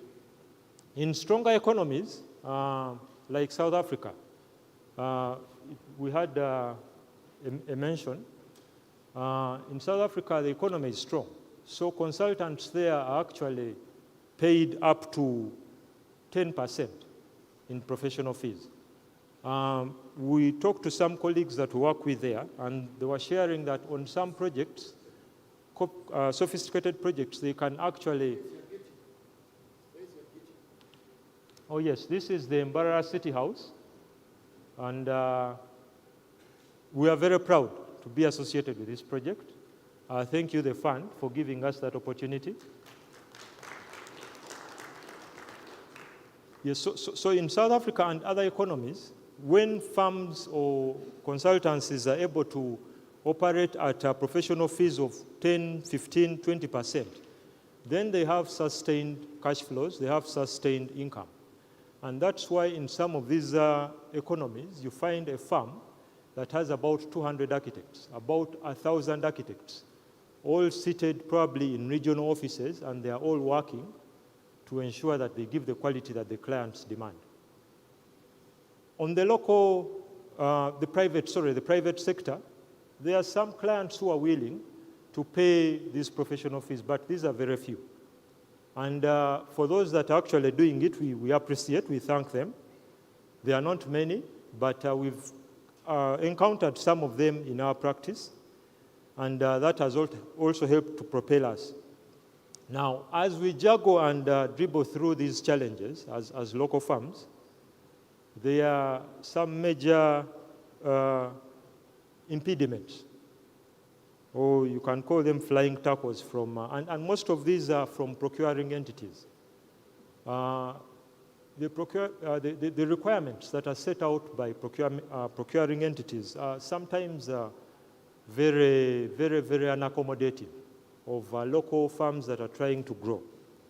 You see, you submit a bid and your bid is cancelled because you probably have no trading license submitted, or a certain CV has not been signed. So we feel that this kind of approach or model by these PDU, these procurement departments, is not fostering growth of local firms. Because you see, the local firm, by the time it gets to bidding, it starts bidding, the people who are helping prepare these bid documents internally, they are still young people. And they are trying to master this art. And so a missing signature, we think if the procuring entities are more accommodative, this is a simple phone call away, dialing a simple MTN or Airtel line for someone to come and sign a signature or issue the document that is missing. Because you see, what we find interesting is that the same procurement entities, if it's a foreign firm, they will pursue visas, fly to that country to do due diligence. But they can't pick up a phone call and call a firm here, a local firm, that please submit this so that you can continue on the... I think we need to be given a fighting chance as local firms. Then some of the bidder requirements. Madam alluded to this earlier. In the oil sector, they are saying you need to have 10 years experience. But now, clearly that is inviting foreign people to participate in this contract. So specific to our field, there are bids, there are tendering processes that we have participated in, and these people are asking for ridiculous things. They are telling you that, you see, we want someone who has done this kind of hole. But in the last 3 years, you need to have done 3 of those holes on your CV. Now, if a firm is able to deliver this hole, why do you want them to have delivered 2 others in a span of 3 years? Yes, we understand you're pursuing quality, but if we are to really walk the talk that we are talking about here, allowing for competitiveness, local competitiveness, then we have to bend backwards a bit to accommodate our local farms. Then they'll tell you that you need to have done, there's an interesting bid that we participated in, I think, beginning of the year. So they wanted the farm to have done this hole and 3 of similar holes in the past 3 years, but then also similar holes on the continent, and at least 1 off the continent. Now, given if these procurement entities are aware of the nature and character of our local farms, then they wouldn't be having such stringent requirements. And we are happy that you've mentioned where you're going to take a local survey to understand the capacity of the farms that you're actually operating around. Because within this context, if we understand the context, then we can be able to accommodate the local farms under the drive that you're mentioning. So those are some of the challenges that we see as people active in this space of young professionals and a fully owned local farm. There are interventions, and some interventions have been mentioned earlier by the previous speakers.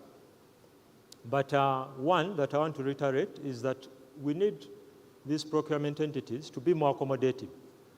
Simple issues like a missing document, those I think we can ensure that those are not marking criteria. Then people or young firms have the ability to fight stronger with more established firms. And then mentioned earlier, breakdown of scope into multiple small scopes. Because they've mentioned that they tried it on Lubowa, and we think it was a good model, where in Lubowa you have 3 different contractors that are working on the estate.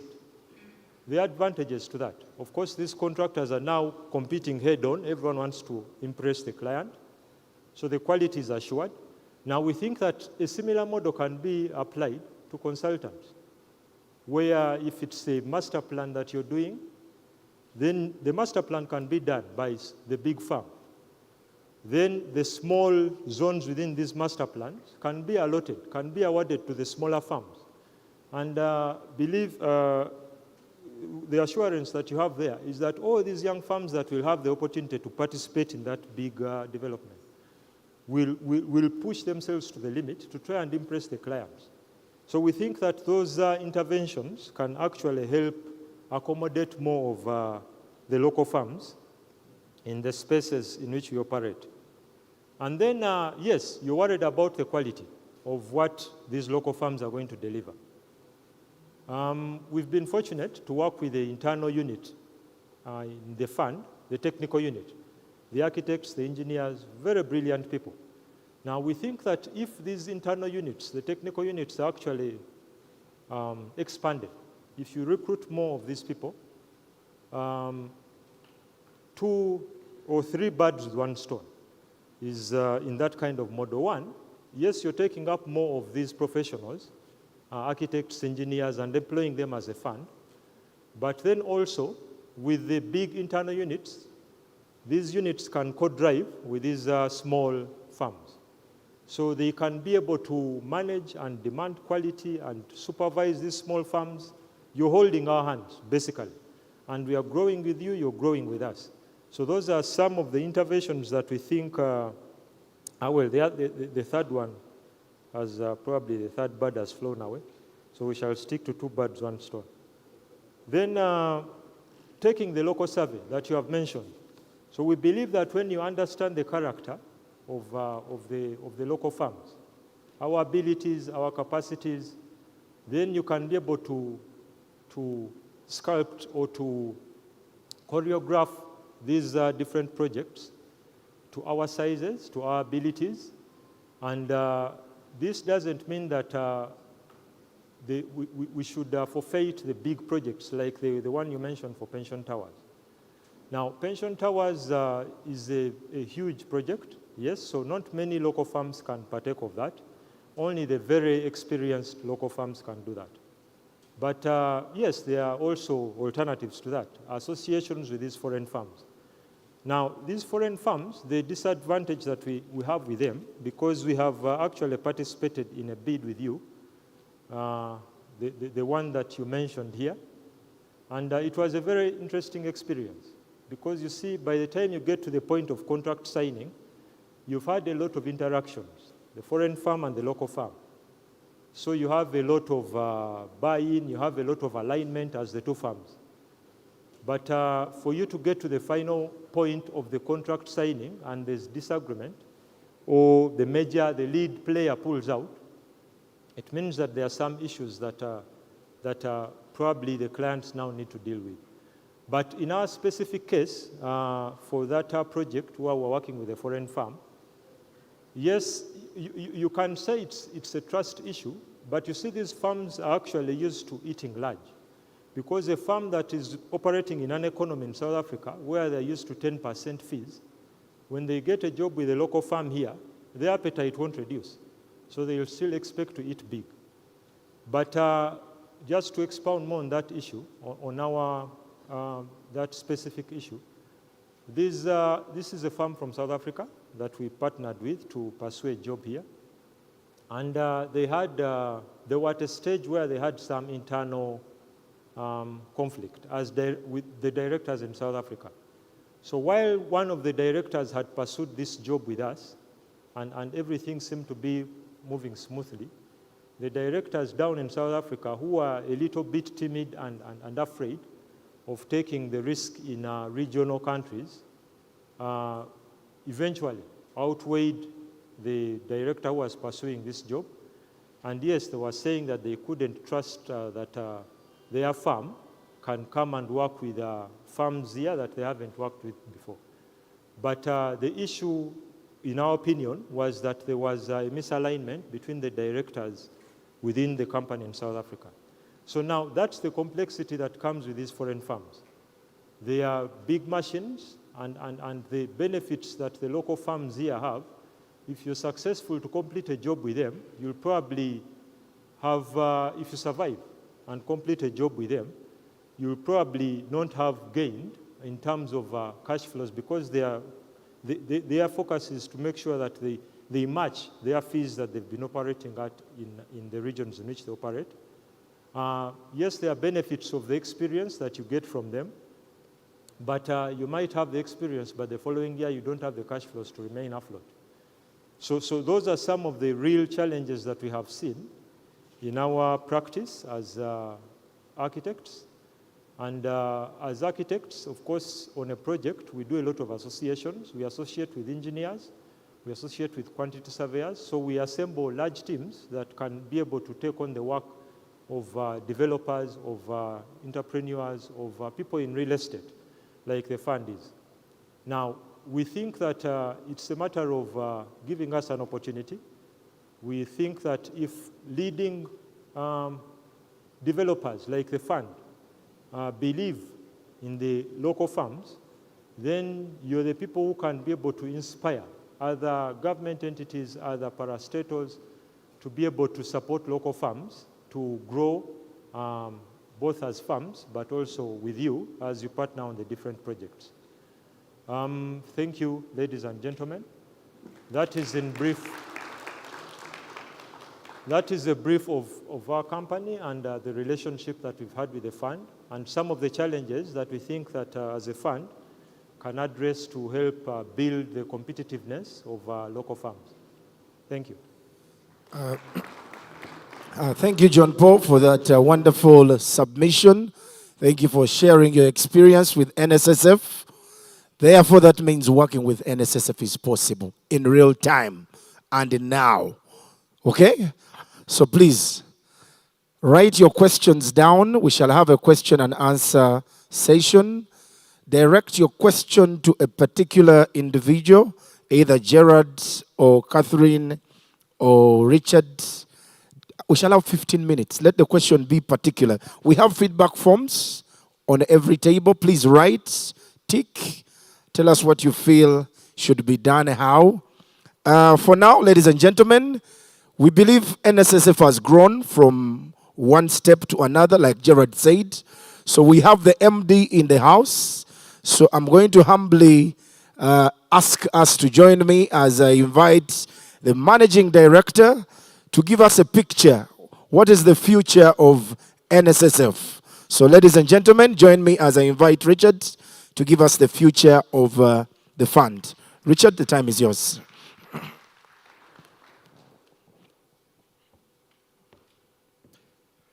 Thank you so much. Thank you so much. Thank you so much. Thank you so much. Testing. Testing. Am I there now?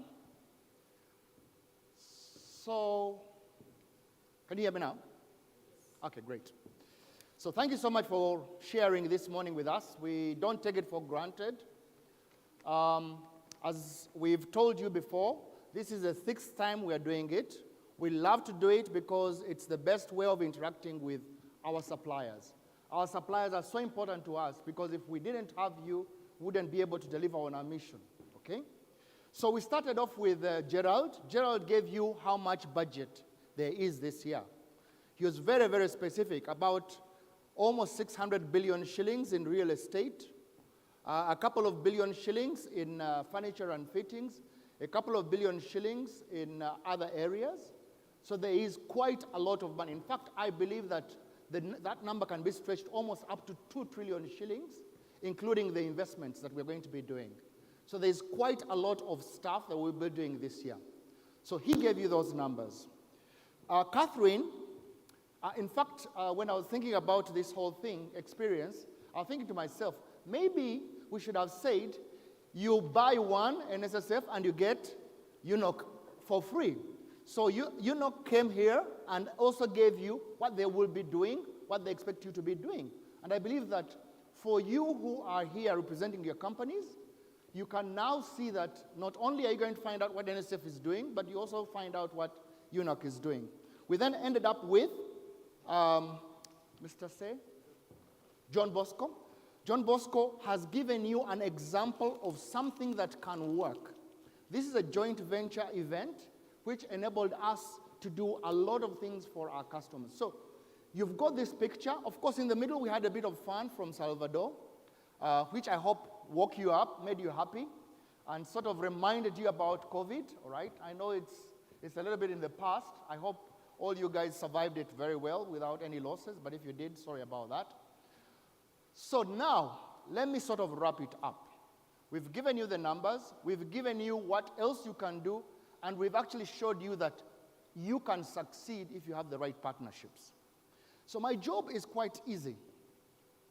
I've got a little presentation I'm going to do, and it's going to be based on 4 areas. I'll give you context. Context is about the fact that as a nation, we cannot develop if you guys are not performing well. I'll share with you some numbers abroad, and I'll share some numbers here. The second thing I want to do, I want to spend a little bit of time looking at a case study. It's unfortunately not a Ugandan case study, but it shows you that it can happen. Guys, as local suppliers, as people who are providing a service to the NSSF, as people who are supplying government or all the other institutions, you can thrive if you're a local company, but you've got to do some work on your own. And the business case hopefully will show you how you can succeed. The third thing I want to share with you is our strategy. Of course, our strategy has been there for a little while.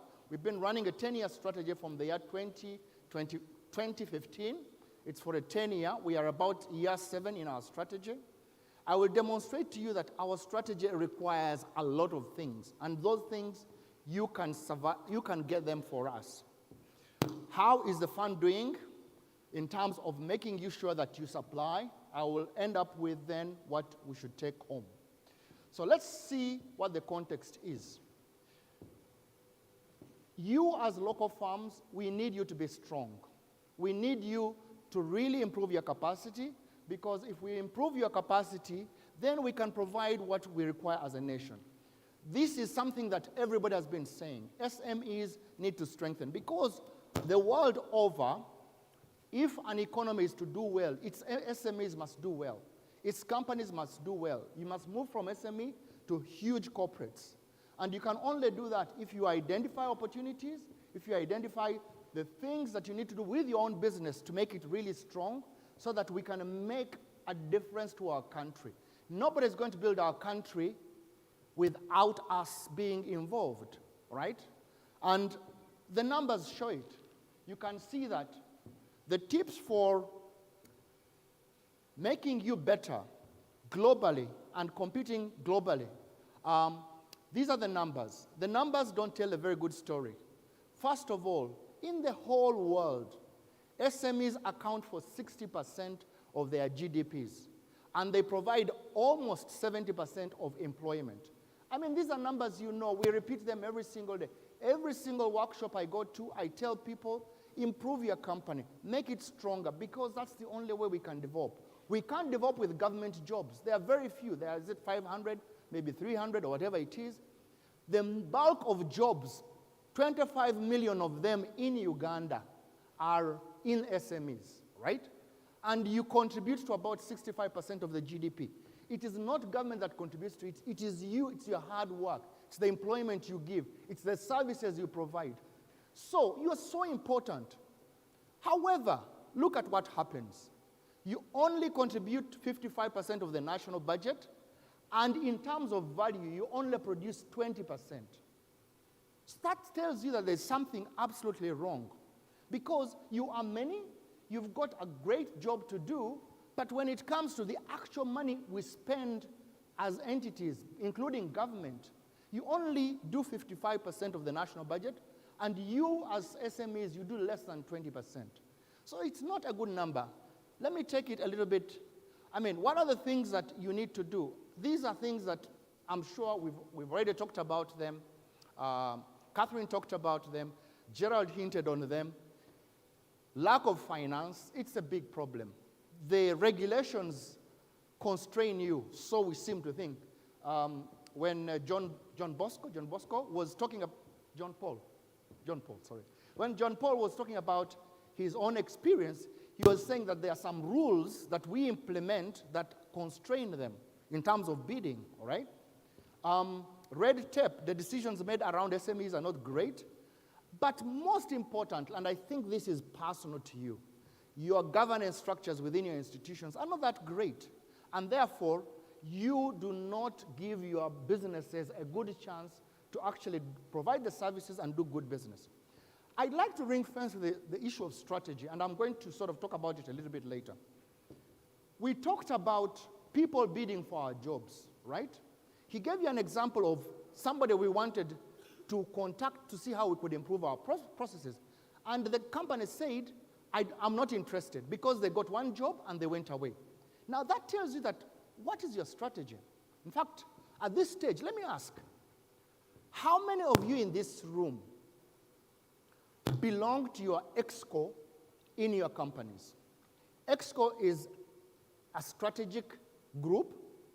EXCO is somebody who makes decisions about your company. How many of you are on your EXCO or are the managing director or the chief executive or the CEO or the general manager? How many of you in this room?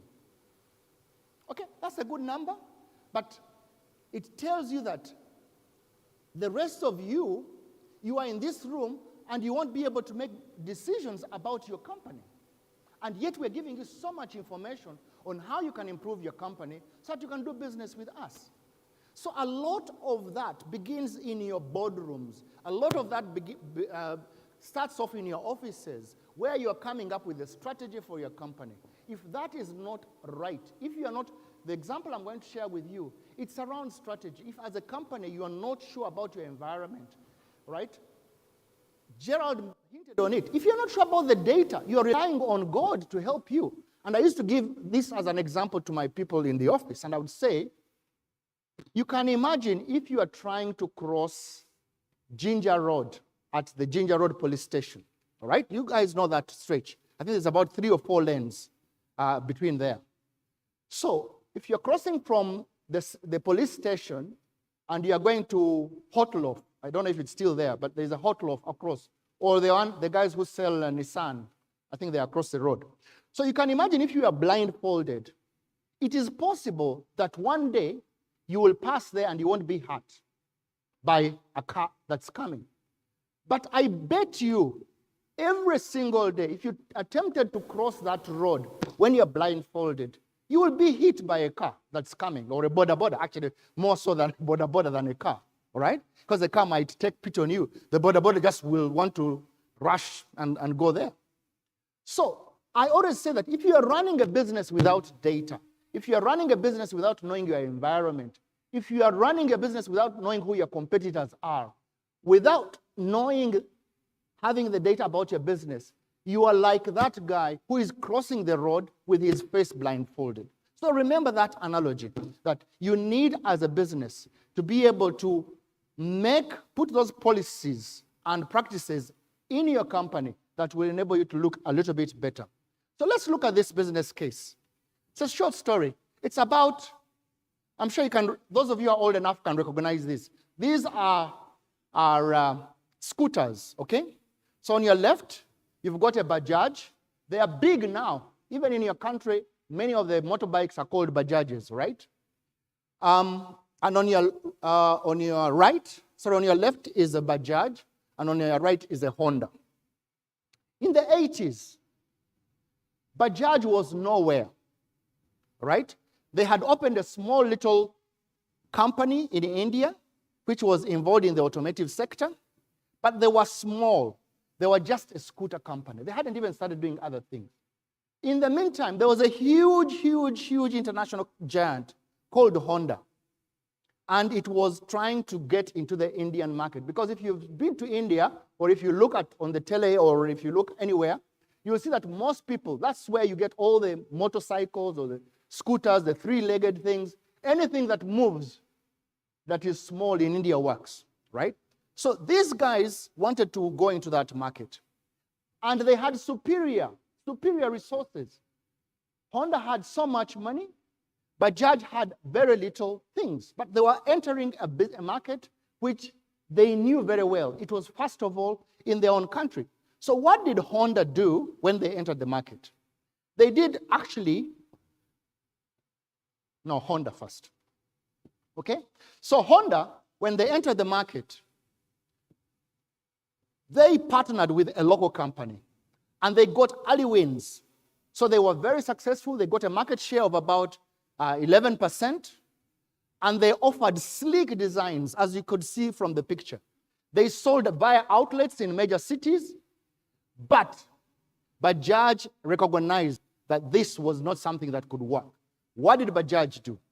Bajaj concentrated on a low-cost model, right? So they knew that Indians could not afford expensive things, so they went for low cost. What else did they do? This was a machine that had been tried and tested. It was durable. And they did one clever thing. It was around distribution. What did they do for distribution?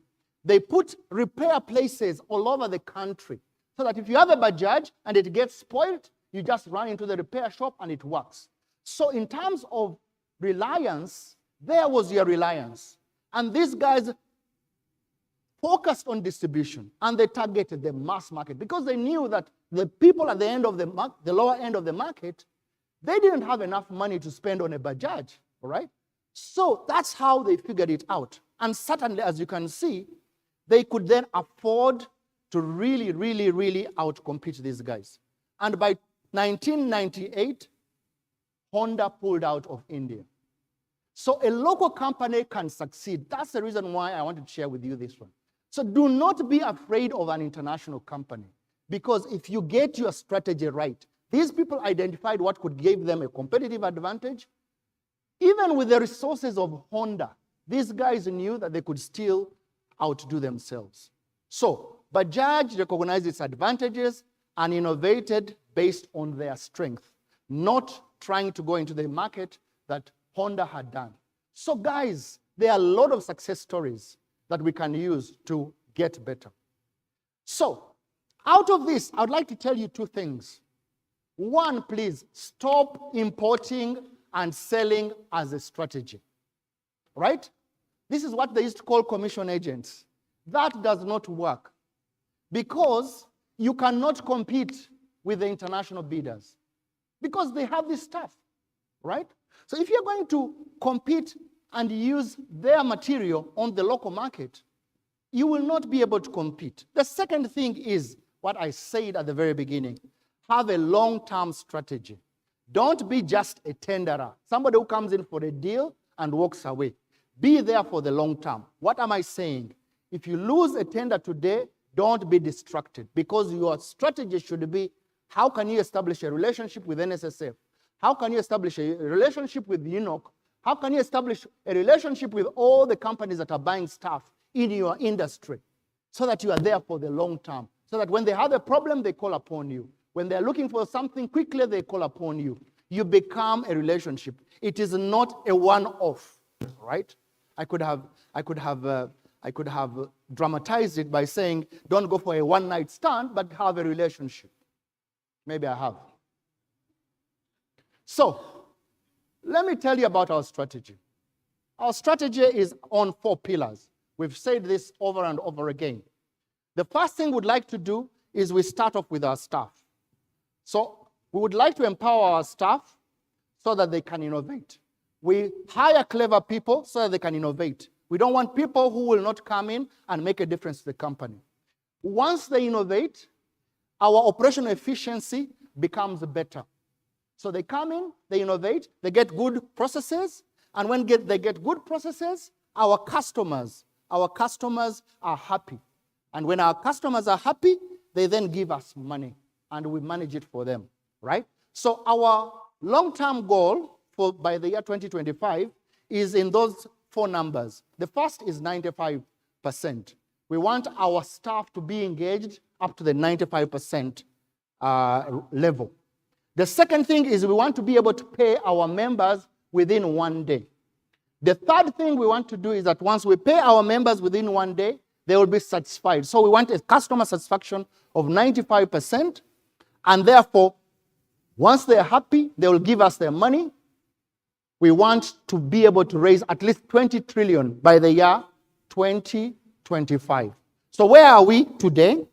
On the staff, we are at 94%. So we are almost coming to our target.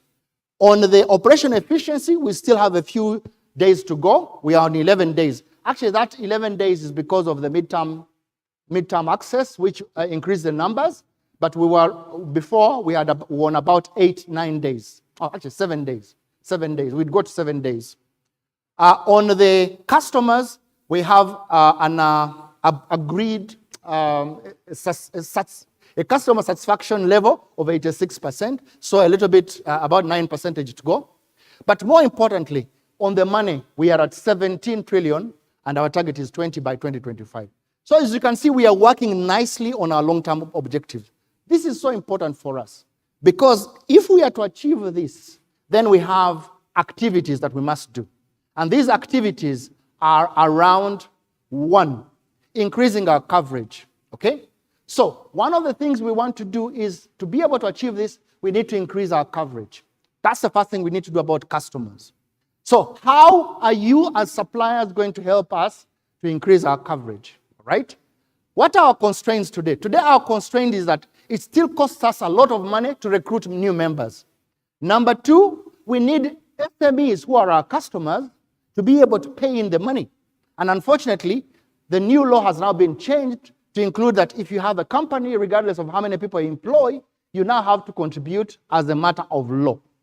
So what are the things we believe we need from you, our suppliers, to be able to achieve our targets and also be able to extend our coverage to our customers? 1, we need technology. So guys out there, give us the technology. Think about the things that we need to be at the same time, but without doing it with branches, because branches will not solve the problem.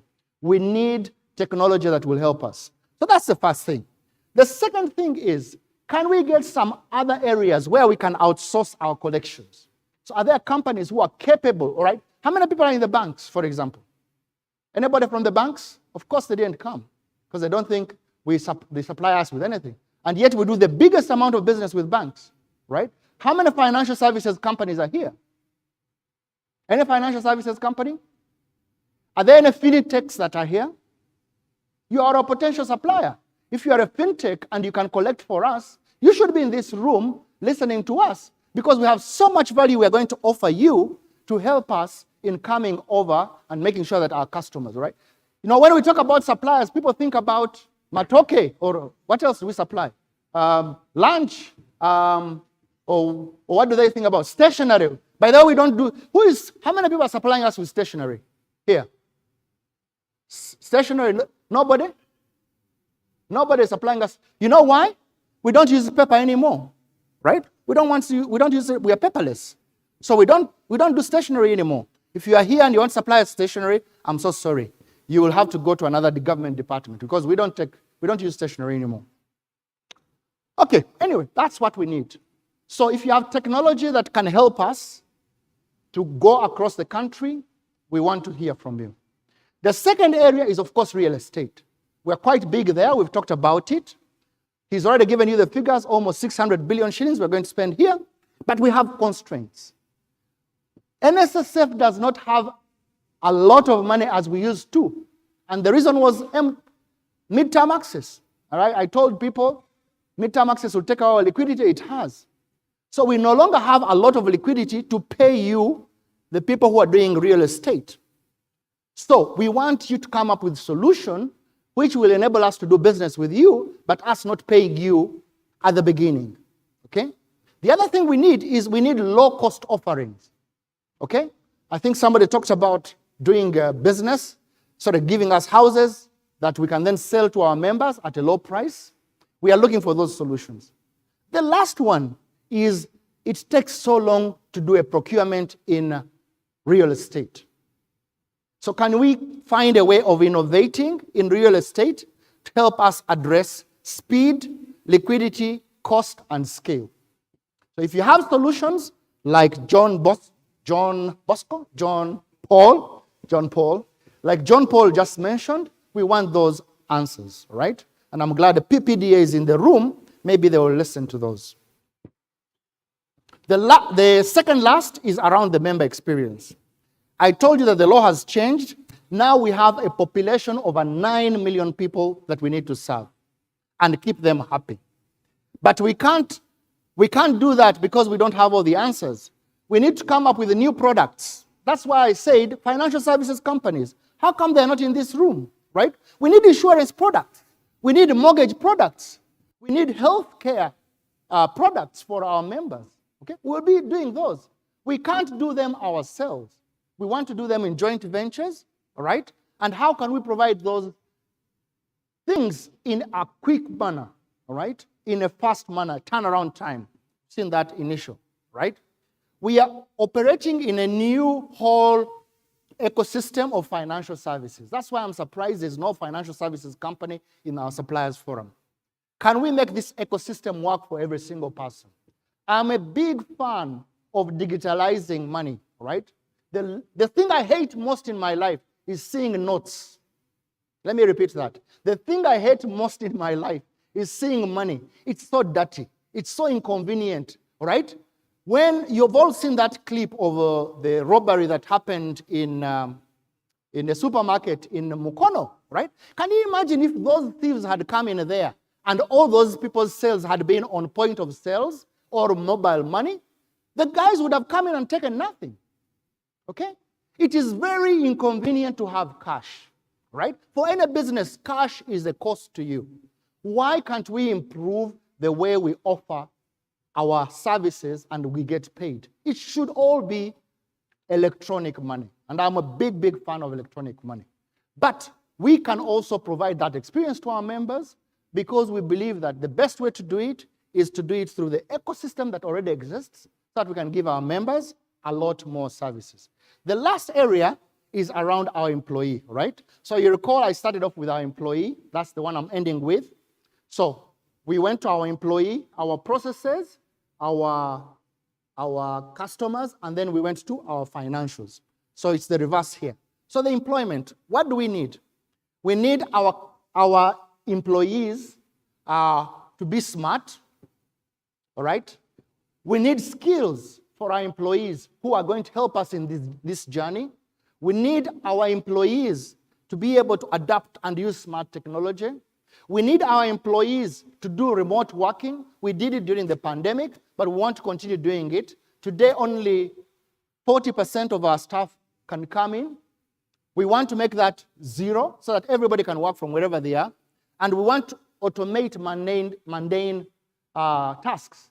Today, if you are doing business with us, you'll ask, your invoice does not come to us physically. If it comes to us physically, we will capture it and we will process it electronically. So there are lots of things that we used to do in the past that were manual, that were mundane. Today we don't do them because those things are being done by technology. We use artificial intelligence to be able to help us to process. We have robots that do all our processing of the mundane jobs and tasks. So we need people who are going to give us that solution to help increase productivity of our staff and improve our staff satisfaction. Our staff will only be happy with working for us if they don't have to get involved in the manual processes.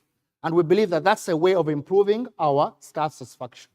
So please, if you have those solutions that increase our skills, that use smart technology, that help us to work outside of our offices, and also automate our tasks, please sell those solutions to us because we will love them, because that's the only way we can make this fund truly, truly, truly a great place to work in. So, I have shared with you a business case that tells you that it can be done. I've told you what the problems are. I've also told you what we will be doing, okay? Of course, supplementing on what Gerard has already told you in numbers. So, let me share with you some of the numbers which show that we haven't been doing a great job anyway, okay? You probably know that already, right? And it's around these two numbers. So what we've done is that we've shown you the suppliers we have over the period. So these are foreign, these are local, and these are foreign, but who have a joint venture partnership. Look at the contract values. Look at how much we've done with foreign companies.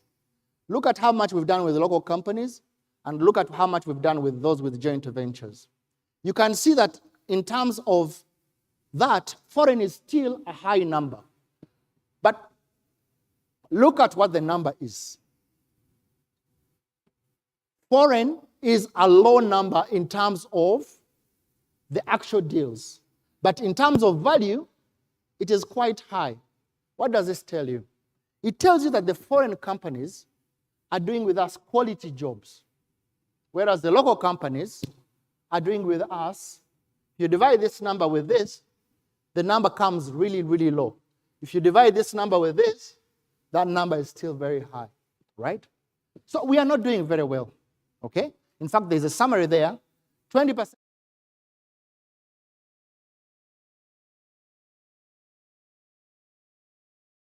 Very low value, okay? It still tells you what I've been saying. All my colleagues have been saying. Everybody was presented to you every single time. As Ugandan companies, we are going for the low-value jobs. And that's because we cannot compete, or we are refusing to organize ourselves so that we can compete. If you look at all the things I've said, please get organized. Get organized. Build those relationships. Look at this long-term relationship. Just don't do one-off deal. Be there for the long term. Okay. So, some of the things we've done, okay? Of course, the supplier forum is good because today we are sharing with you information. I'm shocked, as I said, there's no financial services company here, right? Because we are looking for solutions in the financial services space. But I'm hoping that you have enhanced your knowledge by coming here. I hope those of you who are senior can go and tell back your teams. Those of you who are junior, go and tell your senior teams that, look, there is a lot of money to be made at NSSF, but we need to be organized as companies. The other thing we have done, which has not been spread throughout Uganda, is we have a high innovator initiative. What is it for? We actually train local entrepreneurs, right, on how to manage their businesses. And we also have a little sweetener. If you are a promising entrepreneur, we will give you up to $30,000 in seed capital, okay? It hasn't worked very well. I mean, it hasn't been said a lot, but it's a huge deal. We've got $10 million to share over the next 5 years, okay?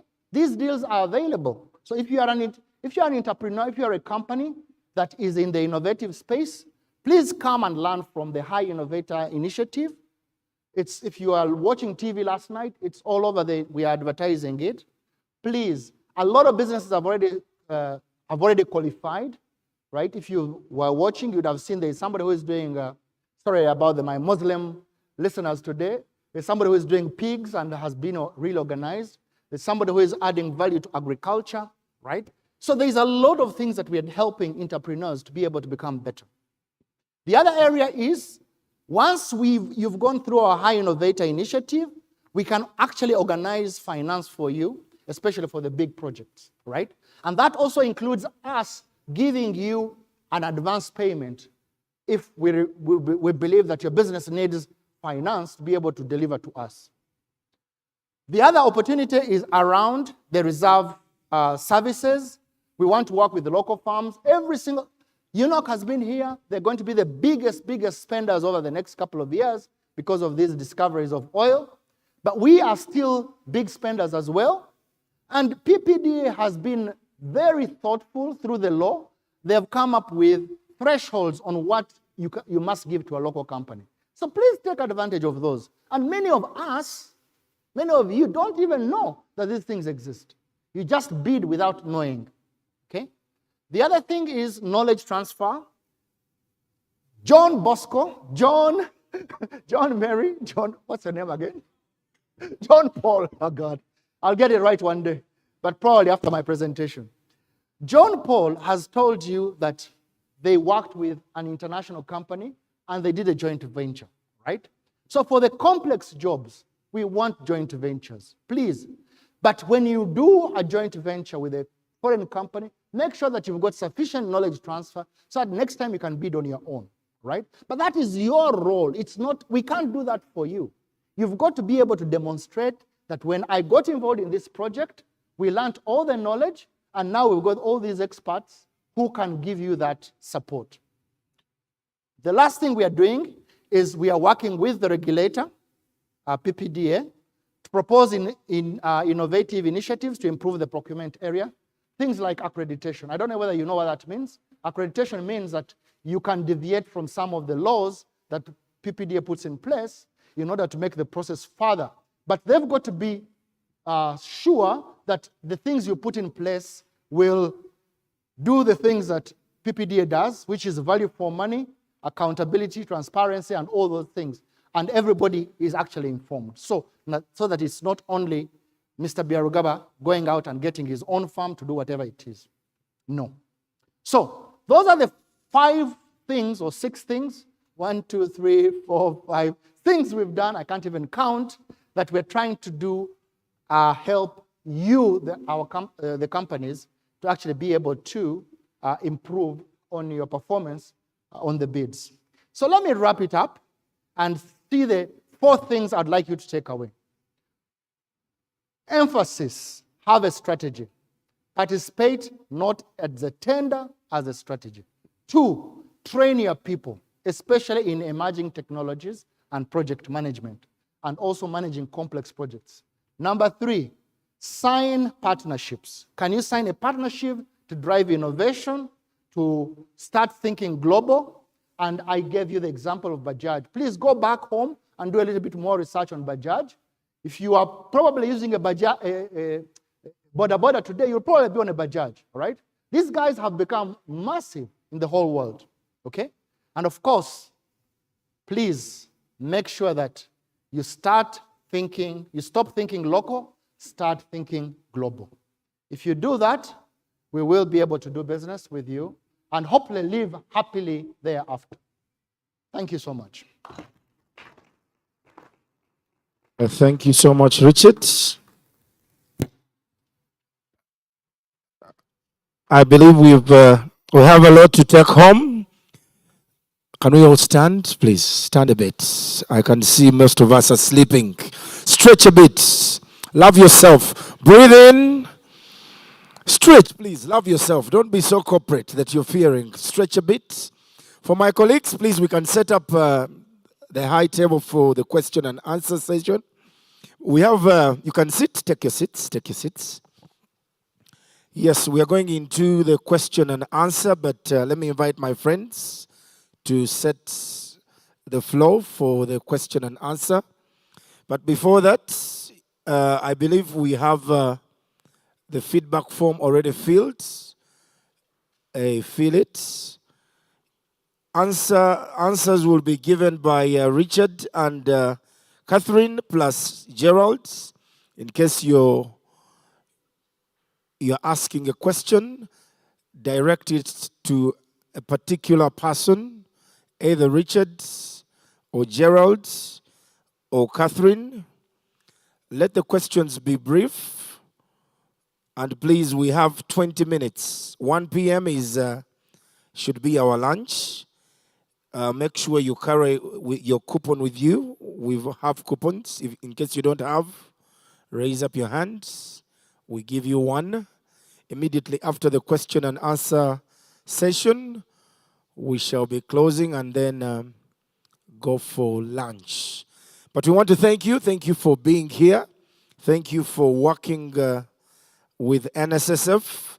We believe the take homes are good enough for us to get the contract signed with NSSF. Okay. We are going to invite Catherine to take up the podium. Let's go and have a seat up there. Gerald, wherever you are, please. Richard, let's go up.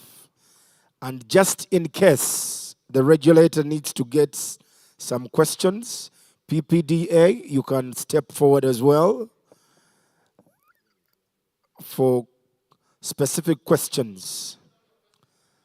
All questions? All right. Richard, really? She has all the answers for us. Do you have a mic with you, my dear? Okay. If you have a question, staff of NSSF, you'll be helping me. Yes, there's a microphone there. First question, let's do this very fast. Right there. Direct your question to a particular individual. Yes. Yes. The second will be this lady here. Yes. Let me give you this mic. I guess it's better.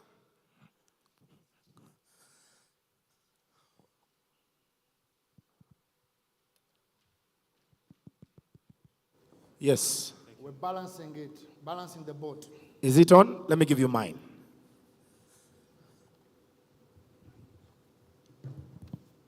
Thank you, moderator. I'm Chitambike Michael, and mine is directed to Ndogo Gerard. In your submission, you said that at times you tip off some companies that please organize your house, there's something is boiling. To me, I feel you are being unjust to some upcoming what? Companies, because I think this is a competition. So why should you go ahead and tip off some companies? In simple terms, someone would say that is corruption. Thank you. That is the first question. Let me ask like 5 or 6, and then we get answers. Very good afternoon, everyone. Am I heard to be enough? Thank you very much, Richard, Catherine, PPDA, and Gerald. Fiona Matama is my name from Coast Uganda. Thank you for being responsive with disclosure in regards to infrastructure projects. I would like to ask Gerald, what are some of, I think this will go to PPDA. What are some of the reservation schemes that we are putting aside for us contractors, service providers and suppliers, in order to engage us in public procurement? Second goes to Richard and Gerard. How are you empowering the women-led businesses to be involved in public procurement in the NSSF, specifically NSSF? I did a research on women-led businesses, barriers and solutions on women-led businesses in public procurement in Uganda. It's absurd that women, we are there. Yes, we are few of us in business, but we are not up there in regards to public procurement, yet we want to win these contracts. We are being minimized and put aside. Thank you very much. Those are three. Yes, there's a gentleman there. We have two mics. Let me have one at the extreme end. Yes. Hello. Thank you, everyone. I'm called Sydney Chiago from Mark Services. Sorry? Let's Speak be up. audible. Speak up. We don't hear. I'm called Chiago Sydney from Mark Services. My first question goes to Richard. Your name? Sydney Chiago. Sydney. Let's go with Sydney. The name is Sydney. I'm inquiring about, you talked about seed financing for companies. I request that you give us more information on where and how we can get information about it. Two, that goes to PPDA. There is talk that government is coming up with a policy of paying contractors after work has been done. Is NSSF going to follow suit? Then the third one, Richard, is kind of personal, but you can give me an insight. What's your take on cryptocurrency? Thank you. Thank you. There is a, yes. I get asked that question all the time. Okay. The fifth question, and then we get some answers. Yes. The microphone is on. It's not working? Is it on? No. Yes. Speak. Hello. Good afternoon, ladies and gentlemen. My name is Nitin Yadav, and I work as Director of Mantra Technologies, and I'm also a shareholder in the business. My question is, as we all know that as Uganda, we are all looking forward to becoming a middle-income country, at least by 2040. And we all know that oil and gas sector is going to be a major contributor to achieve that goal for this country. So my question is, the presentation given by oil and gas sector, we were really talking a lot about joint venture with the international company. Hello? Which we have tried to do. But the question from the international company comes is, number one, we have a lawyer in Uganda and he has registered, hello? And he has registered our company in Uganda, so we are also a local company now. What value, as being an Ugandan company, as a Ugandan IT company, what value are you going to bring? So these international companies, there is so many questions that it really becomes very difficult to push them to get into a joint venture contract.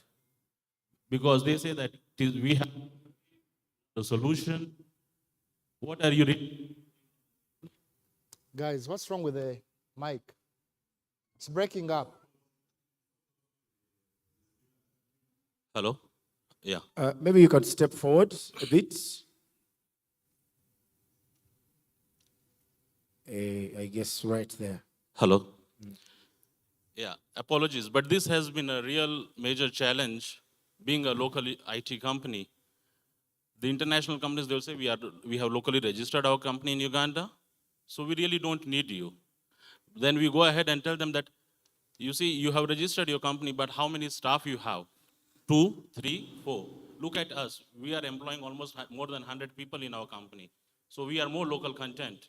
Our 85% staff is local content. But this is a challenge which I would like to highlight to this podium and request, since PPD is also there, request them to really look into this. Because until unless we as local company, we don't get a share of this oil and gas sector, I think this, our dream of becoming a middle income country by 2040, we will not be able to achieve. Then, so far, I think most of the people know Mantra about as an IT company. But just to let you know that we have also bought over a new company, and now we are getting into electrical, where we are going to manufacture cables, electrical cables of international standards. These LED bulbs right in Uganda, in Namamwe is our factory. By August, we are going to start the production. Now again, oil and gas sector, big organizations like NSSF and other big organizations, they are major customers. How as a government entity, how can you promote us? Because we are going to manufacture all these electrical cables of international standards. Trust us, we have bought the latest machineries, the latest skills, everything right here in Uganda to manufacture international standard of cables right in Uganda. But definitely we need support from your side also, because for tendering, you say you must have done project worth $10 million, you must have 4 reference sites. It becomes a hurdle for local companies like us who are manufacturing right here in Uganda. Then last, my question again goes to UNOC. Yes, QHSC is very critical. We do understand. And we would like to request organizations like UNOC or CNOC or PAU or Total, if they can organize some camps or workshops where you can train and educate the local suppliers regarding this, so that we can also start adopting it as soon as possible. Thank you. Let's get answers. Can we get one more? Okay. Good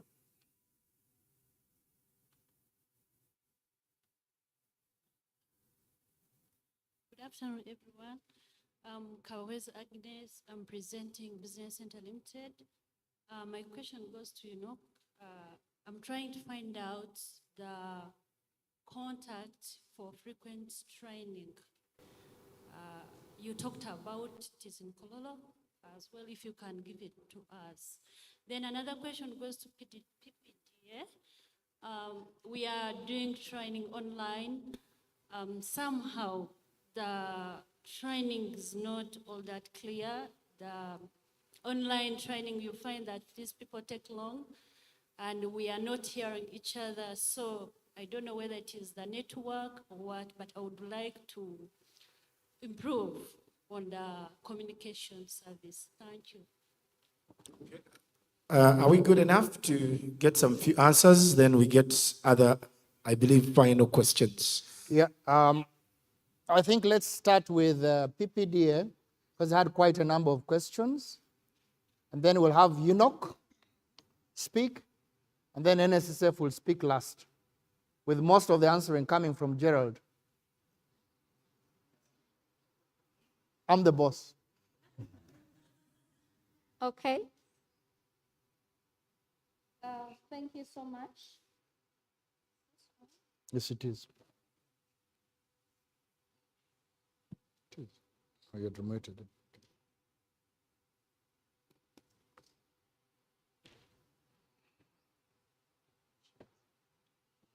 Switch it on. Switch it on. Thank you. The first question is in regard to reservation schemes for locals. Someone asked, currently, what are the reservation schemes for locals? So at the moment, we have about 5 categories of reservation schemes.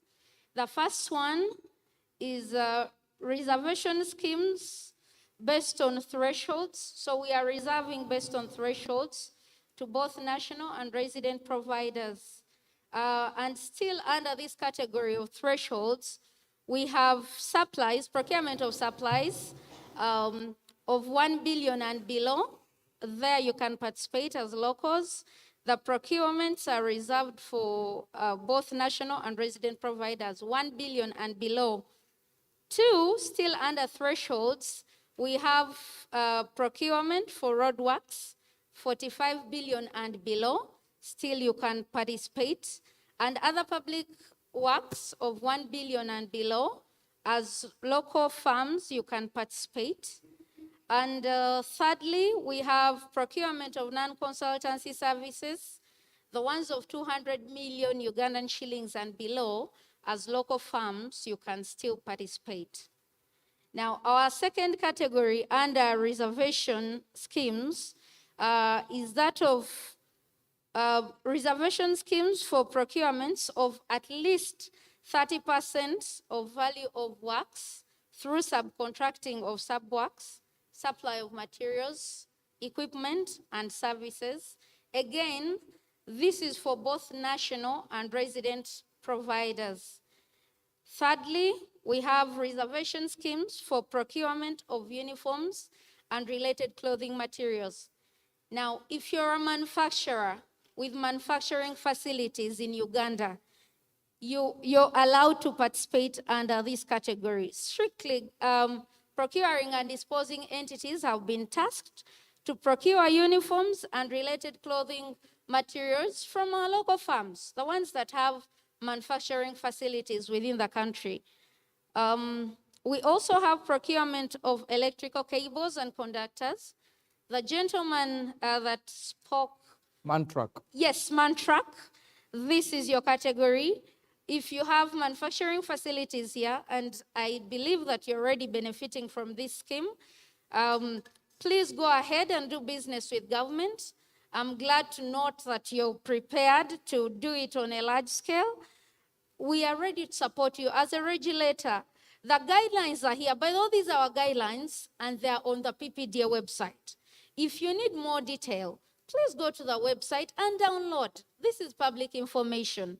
For all the stakeholders that are in this room, this is public information. Our other reservation category is that of medicines and medical supplies. This has been reserved for providers that have manufacturing abilities within the country, the ones that can manufacture medicines. So at the moment, those are the kinds of reservation schemes, the kinds of categories we have under reservation schemes. But we are in the process of getting more categories of products under these schemes. Once those are ready, I believe through our regulations, we shall come back and sensitize you on more, on more products that have been put on the schemes. We are studying our local industry here, our manufacturing industry, to see where we've developed competencies and capabilities so that our local firms can benefit from doing business with government. The second question was in regard to whether NSSF will follow suit, since now there is an initiative of paying contractors after work has been done. NSSF must abide by the regulations, the guidelines, and the PPDA Act. So if it has come into law, NSSF will have to abide. Unless, of course, like Mr. Byarugaba mentioned earlier on, through accreditation, some of these things can be done differently, especially if you realize that following the current regulations in place, you will not be able to do business. You're a government entity, you also have a business arm. So if these are not suitable or appropriate for you, you apply for accreditation, and we see whether we can actually waive that off. Then lastly, someone mentioned about our trainings, our weekly trainings. For your information, for those of you who don't know, we have weekly trainings on electronic government procurement.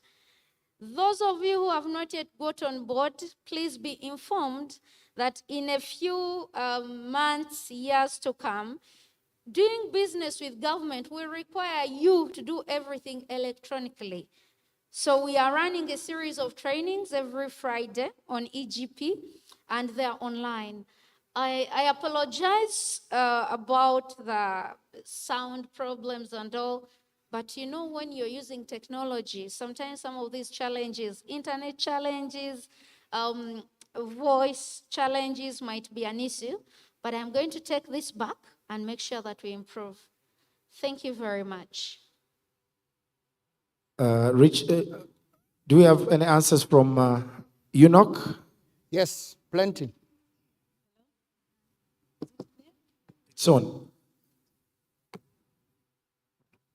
Thank you. I think about two. One is a request to have QHSE focused workshops. Certainly we'll continue holding them. My worry is if you're not pre-qualified with UNOC, and then we have an invite and it doesn't reach you. But on a quarterly basis, we do post on our website. So we normally send to our pre-qualified suppliers. But we can always get your contacts and we share the information when we have the workshops. The other was about joint ventures, whereby the international firms are actually refusing.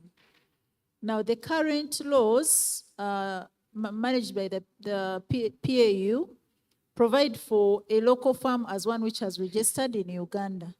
Somehow, it could impede joint ventures because already everyone is registered there in Uganda. But the regulator has a role to validate the contracts to make sure there is compliance to the national content regulations. For example, the staffing. You must have at least 70% of the staff as locals. So you must prove that actually you are giving roles. If it's a management team, you must have at least 30% as locals. So it can't be purely foreigners to take on the contract. So there's a system to really confirm, one, that yes, if you're international, you have to comply with certain rules and regulations under the national content regulations. Thank you. Thank you very much. Gerald from Thank you. NSSF. Thank you. There were two questions for NSSF. I will begin with one for Fiona. Fiona, your interest is in, to what extent is NSSF coming up with reservations for women? Now, the nature of our business is tricky. It's tricky. So we're talking about construction. We are talking about IT. If you remember my data that I displayed, in terms of data for the biggest spend, we have it in construction and IT. You can share your personal experience, but there are few companies in Uganda led by women in the construction industry. But the consultant for Rubowa actually is led by a lady. Congratulations. That said, there are some specific services where women have an advantage, and actually we've left it largely to women. Teas, food we eat, all is manned by ladies. Cleaning services, they have a competitive advantage, and they have done extraordinarily well. And ticketing. So ticketing, food, cleaning, what else? Stationery, that is ladies' activities, and they have dominated that space. When you go into works, brickworks, the Centogos of this world and Paul, and they dominate. And it's by nature our business. So we don't have IT, again, is a little bit dominated by men, but it's the numbers are coming up slowly. You can advise me in case you think that it's something special that we can do for women, but at the moment, by the nature of our business, men tend to dominate. So the second question, I think, was from my friend who had agreed when I was presenting that there was a disclaimer that don't quote me about tipping of local suppliers. Now you're putting me in public court. You're forgiven. So first of all, information about our business is public information. It's public information. Myself and Richard have displayed the numbers, and each of you is very free to come to my desk, even get more detailed activities or planned activities we are going to execute in the next financial year. It's public information. On EGP, our procurement plan and activities again are displayed with even the quantity and amount provided for. So it's public information. But because of our zeal, because of how passionate we are in developing this country, and especially the local suppliers, if you have an assignment that requires, for instance, in consultant services about 40, 50 billion, you are talking about the top four companies. You get it? So sometimes, I said it, we give them even a call. Please make sure they don't miss out. If you're doing construction beyond 30 billion in Uganda, and you're talking about our local firms, maybe you are limiting yourself to about the top 5 contractors in this country. That's the reality, right? That's the reality. Sometimes we do that to ensure that we get them on board. And it's done in good faith, not that we are corrupted, right? And I know that you know NSSF is not a corrupt institution, right? I've not been corrupted, right? So we give this information freely, and yourself, you're free to come and also get more information. All right? Thank you so much. We are going to get 5 more questions. Sorry, can you put up the slide? Guys, can you put up the slide of the budget for this year, next year? There was an inquiry about the contact of the business incubator. I'll provide it to Mr. Gerard to share with you. But it's in Lower Kololo, just a few meters after Medipal Hospital. Thank you. All right. There was a question for me specifically. Sorry. She's got something to say about the reservation for women. Yes, actually, it's not only for women. It's women, youth, and persons with disabilities, 30% for procuring and disposing entities. This is in our new amendments of the PPDA Act. At least now women can also participate. So 30% of the contract value at a PDE level will be going to the women, youth, and persons with disabilities. Thank you. We appreciate our participants online. So there's a question from Ministry of Finance. Thank you. Thank you very much, MD and participants, dear participants. My name once again is Reverend Julian Amongin. I'm from Ministry of Finance. Finance is responsible for giving the policy direction of public procurement in Uganda. And I wanted to just give a rejoinder to some of the key pointers that Mercy has already handled from PPDA. Yes, one of them was that we've been having preference and reservation guidelines, but we're now upgrading this to regulations. And just for your information that we are in advanced stages, and we are working with Ministry of, with Solicitor General, the first Parliamentary Council, and very soon this regulation should be out. We did this because we were guided that guidelines are not enforceable by law. And so we had to convert them to regulations, but also we've upgraded them and expanded the scope. Among the categories is that even motorcycles are now going to be reserved. You know, we've expanded to include motorcycles. That was an executive order. But so to interest us that we have a lot of opportunities. And the other one is even IT systems support services. For your own information, our EGP system, electronic government procurement system that we're currently using, is a homegrown solution. And we are doing quite well. I would have expected that we clap to that. And so we have realized that in-house we have a lot of capacity. It is our role as a ministry, as a government, we are committed to ensuring that we promote and we execute the 2040 agenda to ensure that as much as possible, we create employment, industrialization, and socio-economic development and transformation for this country. That is one. I also, Mercy talked about it, but she hadn't mentioned it initially, that under the new regulations, which are coming soon, and some of you may have been consulted during the consultative engagements we had, we are also reserving portions of public work, supplies, and services for women, for youth, and persons with disabilities. And for your own information, entities will be required to give annual reports of the percentages of the procurements that they have given to these categories. This is intentional in order to develop the capacity of these disadvantaged groups. I also thought that it was pertinent that I also mentioned other key reforms that are happening.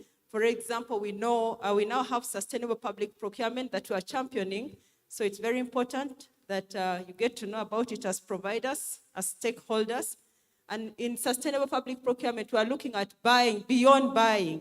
You know, we're looking at our concentration now is buying goods, services, and works that are environmentally friendly, socially responsive, but also economically boosting our local economy.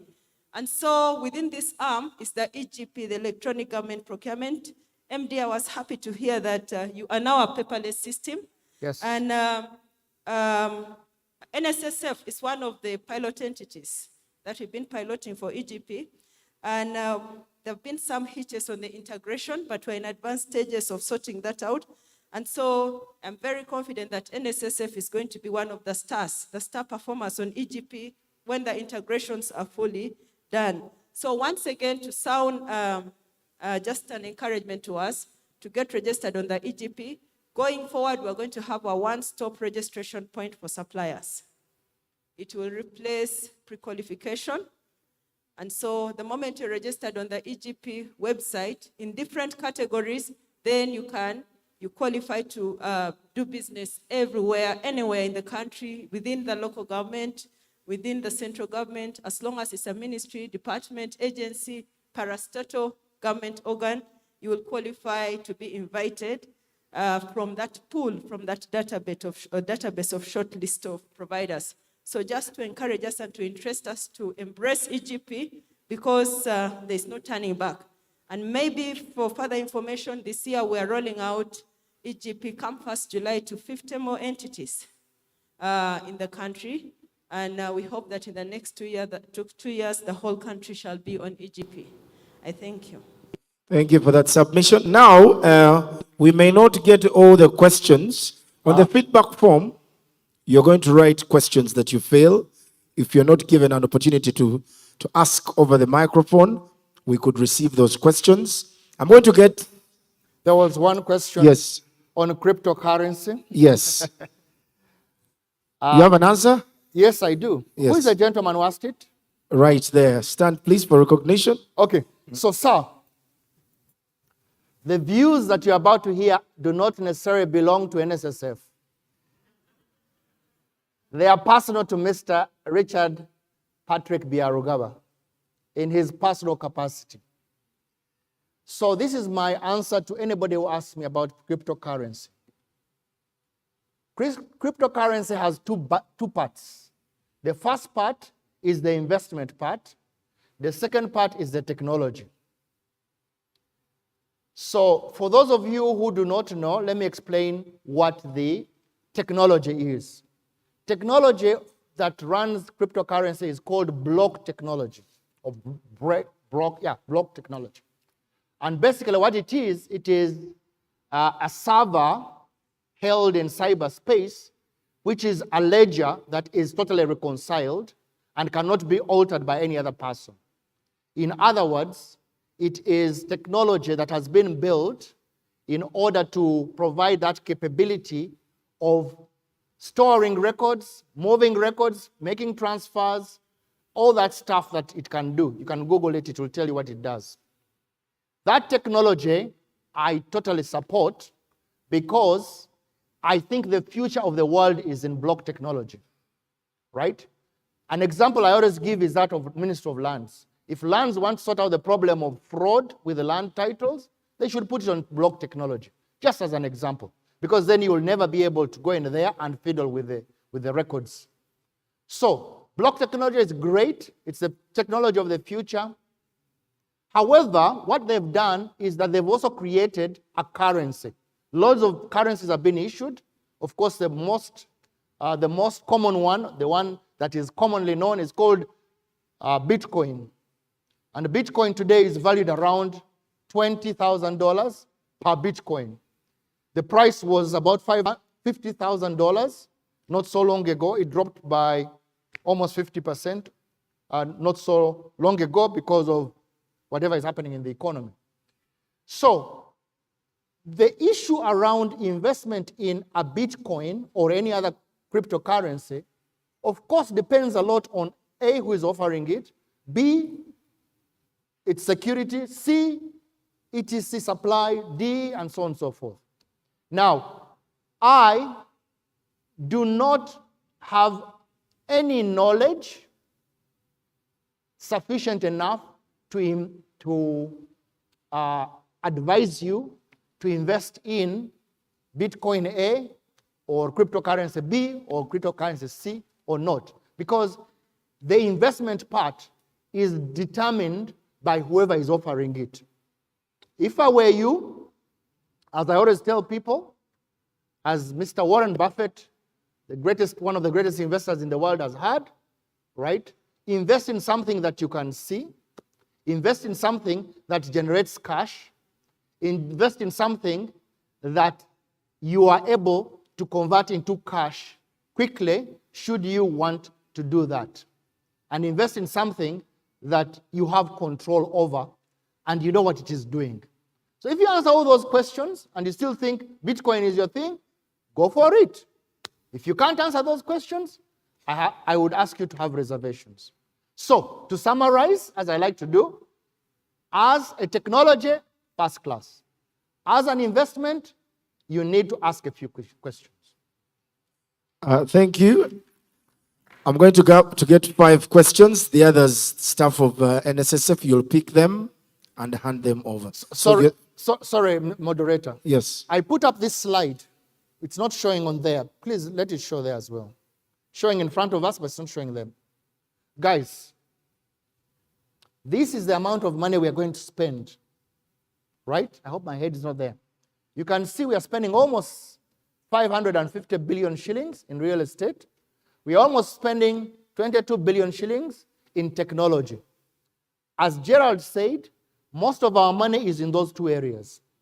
And for the reasons we told you, our strategy is driven by technology, and our strategy is driven by our investment in real estate.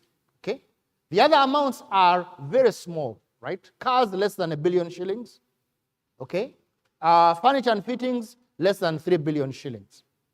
So really, our business is really those 2 areas.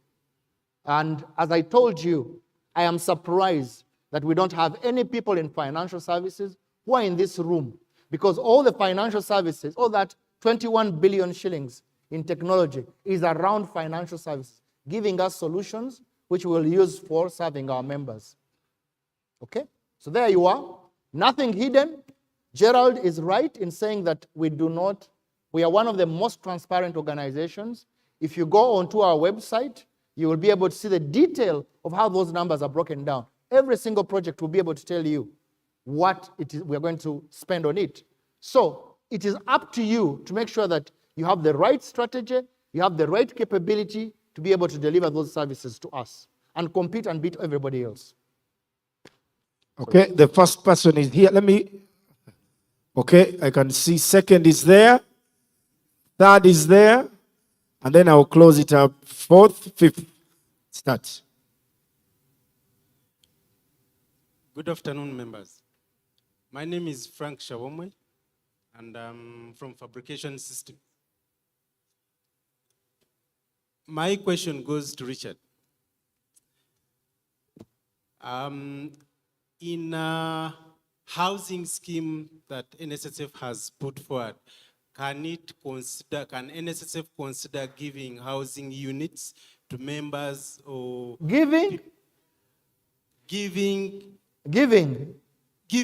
Like Nkwade? No, like alone. I'm going to explain. Okay. I have saved 20 million with NSSF, and can NSSF have an agreement with me to give me a house, and that 20 million is a one-off. Then monthly, if I'm paying 500 or 1 million, let's say 1 million as house rent, I put that money with a bank. That's an arrangement with a bank. Then still I'll be saving with NSSF. So let's say in 1 year or 2 years, I pay off. When you look at this room, we are almost 80% income salary earners. And instead of waiting when I retire to get my savings and go and start construction, let's have an arrangement with members, with NSSF, and give them housing units, and we see how it can be paid off. Good question. Okay, 2nd. It's just suppliers. Hey, Chocha. Okay, yes. Supplier forum. I'm asking about if I have a new idea and I know it works, and I've developed it entirely. Can I bring it to NSSF and they go through it and they sponsor it according to what you told us before? Yes. Then the second question, UNOC, can you leave us with how we can contact you? Because at one time I came to your office and it was difficult to penetrate. How can we reach you? Since that now we have been here and we said, no, we were in NSSF and you told us we approached. And me, you want my contact, eh? Your contact. Okay. For you, your procurement officers are very okay. But me, I'm difficult. Yes, okay. All right, put up my telephone number, please. So those my telephone number is coming. Those were my two questions. How do we approach UNOC? Yes. And my telephone number is coming. The third question is here, then the fourth and the last. For the rest of us, we shall be writing on to the feedback forms, and then Richard and the team will give you the answers later on. Okay. Hello, suppliers. Thank you very much. Just want to applaud Mr. Biarugawa for the leadership. There's a lot happening at NSSF. I represent a company called Swift Minds, and we are a recruitment and outsourcing company. My question is, I've been researching quite a lot about the oil and gas, but in terms of SMEs, every time the idea of having joint ventures and, capital, the question that comes is accessibility and information. And usually SME leaders are always like, where are these, foreign investors that want to do joint ventures with us? And I usually get those questions. So as NSSF, because we know you're the big boys, don't you usually have these people that come to you that want to do joint ventures with your suppliers? Can't we provide this information? Because as Swift Minds, I might go online, try to type in, I need, someone to do a joint venture, and then I'm just getting a Nigerian princess. Eh? So how can the SMEs, the suppliers in this room, probably some people had the same question, how can they get this people to do joint ventures? And how can they make meaningful business? Because according to the law, 48% has to be a Ugandan company, having shares.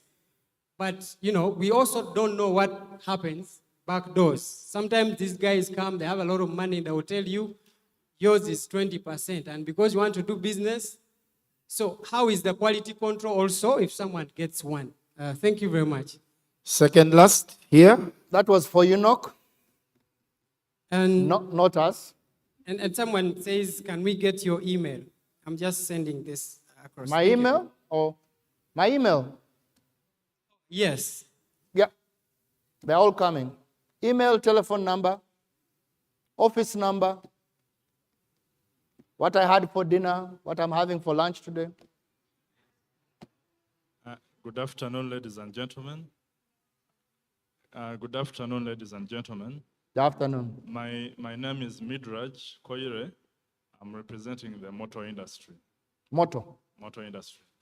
Uganda motor industry. So my question goes to NSSF and then UNOC as well. We are happy about the budget that has. The question majorly is, NSSF is a public organization which procures through public procurement. You go on and advertise in the papers and invite us to compete. But our major concern is, I think for the last 10 years, you've been buying that the decree comes from your superiors abroad, but being a local and a national organization, we expect you to share the cake amongst us, at least, the other players in the market. The data? It is the same case. Give them the data. It is the same case with UNOC. Madam there will help us represent and give this feedback to the people there. It is very difficult to access the staff in UNOC. And you also go on and advertise in the papers. You call it a public procurement. It is an open domestic bidding, but you've never altered, you've never bought from any other companies in the market like Mitsubishi and all the like, but you only buy from one provider. So that is what we would like to understand. Finally, we are here. Staff of NSSF, please pick the papers from all individuals that have questions and then hand them over. Thank you. Mr. Berugaba, mine is not a question. You have, Mr. Berugaba. Yes. You have expressed your disappointment thinking that we do not have a representative from the banking sector. My name is Ronald from DFCU Bank. Oh, you are? Yes, I'm representing the banking sector. Well, you didn't put up your hand. You didn't see me. Oh, okay. You didn't see me. Yeah, okay. So I request my brother here to get another person to ask a question because mine wasn't a question. Thank you, Mr. Berugaba. Thank you, NSSF. Did you have a question? Okay, thank you. You wanted to be, let me give this opportunity to the lady here. The banking institution is there, DFCU. Good afternoon, everyone. I'm called Aaron from Graphic Systems. I have a question to UNOC. The way the other gentleman has said, I didn't get the name. Normally I give it out. It's very hard to access, but whenever you do the advertising of pre-qualification and all that, it always ends up to only 2 companies. That's New Vision and UPPC. Actually, it goes to all parastatals and government units and ministries. New Vision Like and we who? do the bid, and then by the end of the day, when you go to ask for a business, they'll tell you it's only 2 people which are recommended, UPPC and New Vision. So I'm wondering, how about other suppliers? And same goes to PPDF. Thank you so much. Okay, on to you, UNOC, NSSF, and PPDA. Yes, PPDA. So UNOC, start. Maybe it was far away. Sorry. Yeah, first with the contact, I'll take the feedback that we are difficult to access. I hear it very many times, and we are going to take it up with our front office. Now, because of the nature of work we do, sometimes we do not want people to bounce. And if we are to attend on a daily, you can't sit on your desk and wait. So I would encourage people to make a call, make an appointment, and then you just come in that appointment. There we are very strict. If we give you an appointment, we really keep it. So the challenge we have is that you might spend a whole day attending to your customers. Yes, they are very important, but you might fail to balance with your other activities. So we encourage people to make appointments through the front office. Then you just come on that very day and time where you were allocated. But for contacts, please send your emails, even to make an appointment, please, to info@unoc.co.ug. We shall be able to respond to you. Or you can call these contacts 031 244 600. We'll be able to fix an appointment with you. And if you need my contact personally, you can contact me on 0782 889296. And because of the calls I get and the busy schedule, if I don't pick your number, kindly send me a WhatsApp. I'm happy to connect with you. Introduce yourself, then I'll be able to guide.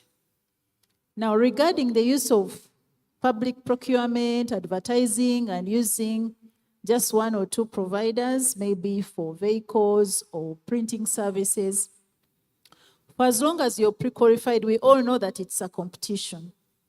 And there are certain specifications that a company may want. So based on those specifications, you might find that some companies will be left out.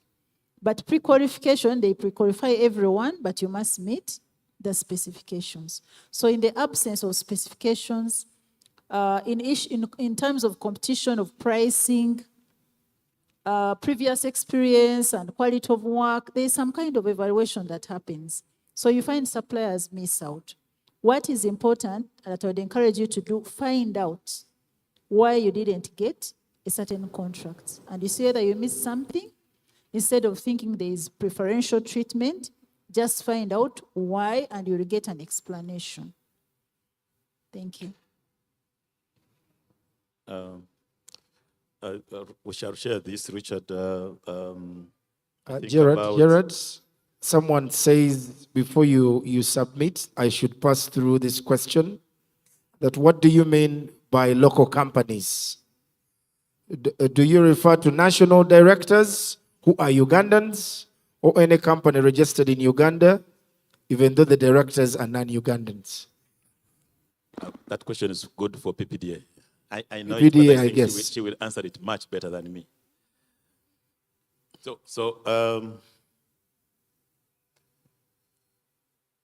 Let's look at my colleague, what she said, related to, I think she said that advertising, we're advertising a few, and it was for both of us. Actually, personally, I want to eliminate advertising, especially bids in papers, especially when you go to EGP. Now, when you're registered on EGP, all those that are registered get the information. Automatically get the information. It's public information. So like this supplier forum, again, you people, you want to quote me, I will tell you the truth. I canceled out one.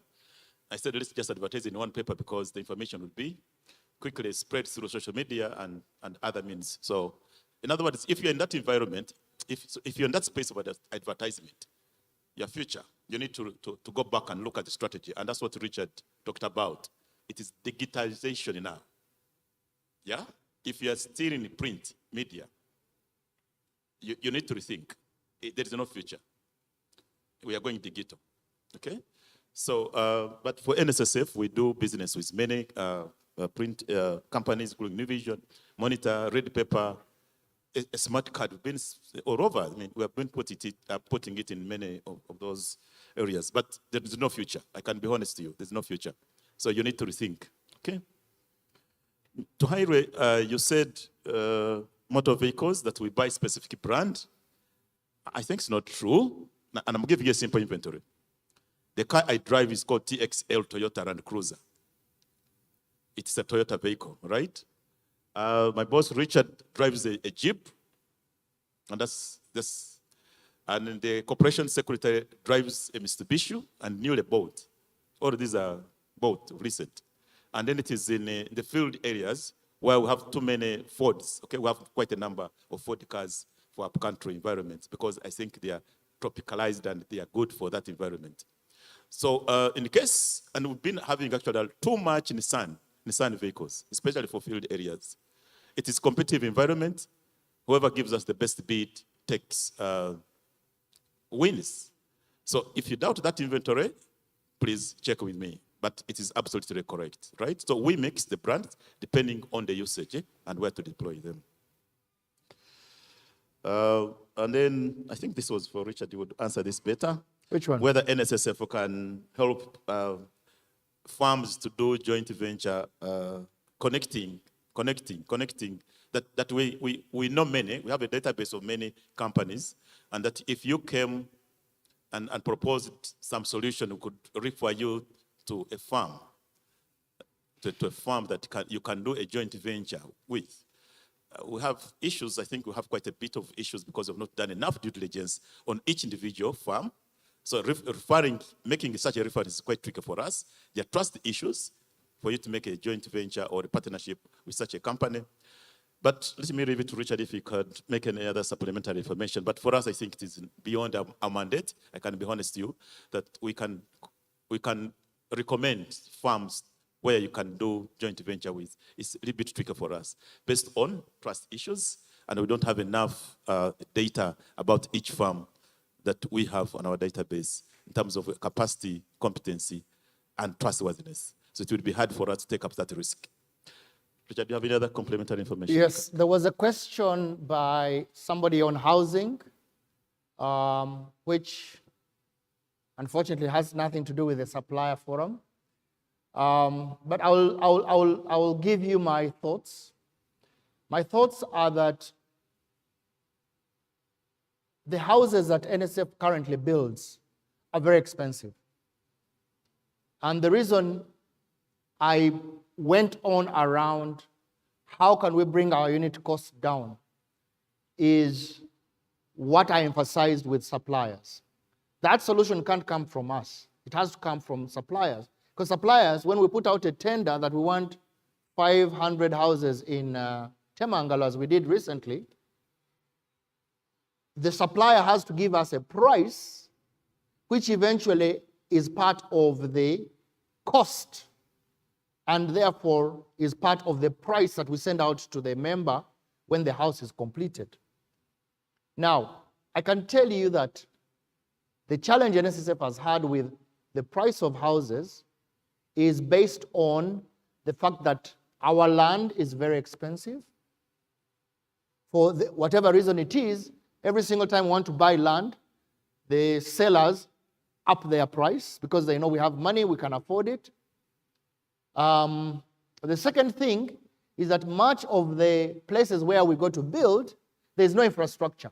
If you've been to Lubowa recently, you notice that we put up an estate of, I don't like to call it an estate, but it's a huge, huge property development of over 300 houses. Now, if you look at the place where we went, there were no roads, there was no electric poles, there was no place to do the sewage, there was no water, there was no internet, there was nothing. It was a bush, a big, big bush. We had to put those things in there.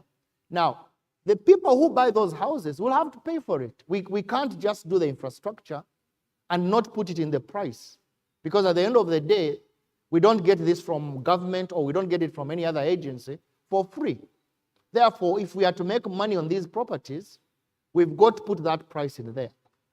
And unfortunately for us, that price comes to about 40, sometimes even 50% of the cost of the house. So if you're paying 100 million shillings for the house, 50 million shillings is because we did the road, we did the drainage system, we did we put there new roads, we put there new structures, we put there a big tank of water, we put there a sewage treatment center, and so on and so forth. So that is the unfortunate bit, that the houses won't be cheap. Which then brings me back to the affordability. Today, you can't use your balance at NSSF to be able to buy a house. Because in the law of NSSF, it says you cannot assign your balances with us to any other person. Because what you would have had to do is to assign your balances to a bank so that the bank gives you a mortgage. Unfortunately, the law doesn't allow us to do that. We are trying to ensure that the law changes, but even when it changes, the law will only allow you to use 50%. So for your particular example, where you had 20 million shillings, you'll only be able to use 10 million shillings of that to assign it to a bank. Now, if you know what I know, is your 10 million won't take you very far with those houses. Okay? What we've tried to do, and this we are launching very soon when we launch the Lubowa project and the project in Chanja, which John Paul is involved in. Once we launch those projects, and also Temangalo, we're going to introduce a product we are going to call rent to own. What does that mean? It means that when you rent the house for however long you rent it, you will be able to then pay enough rent to then own it. Now, for me, that is a great product because it will cut out, what was the guy from DFCU? What's your name?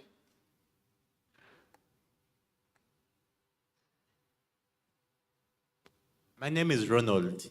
Yeah. So Ronald, when you go to a DFCU today, how much do you charge in a mortgage?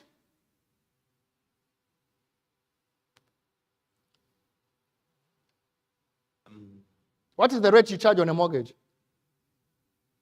I need to be updated with facts. I'm going to get back to you, Richard. It's about 18%.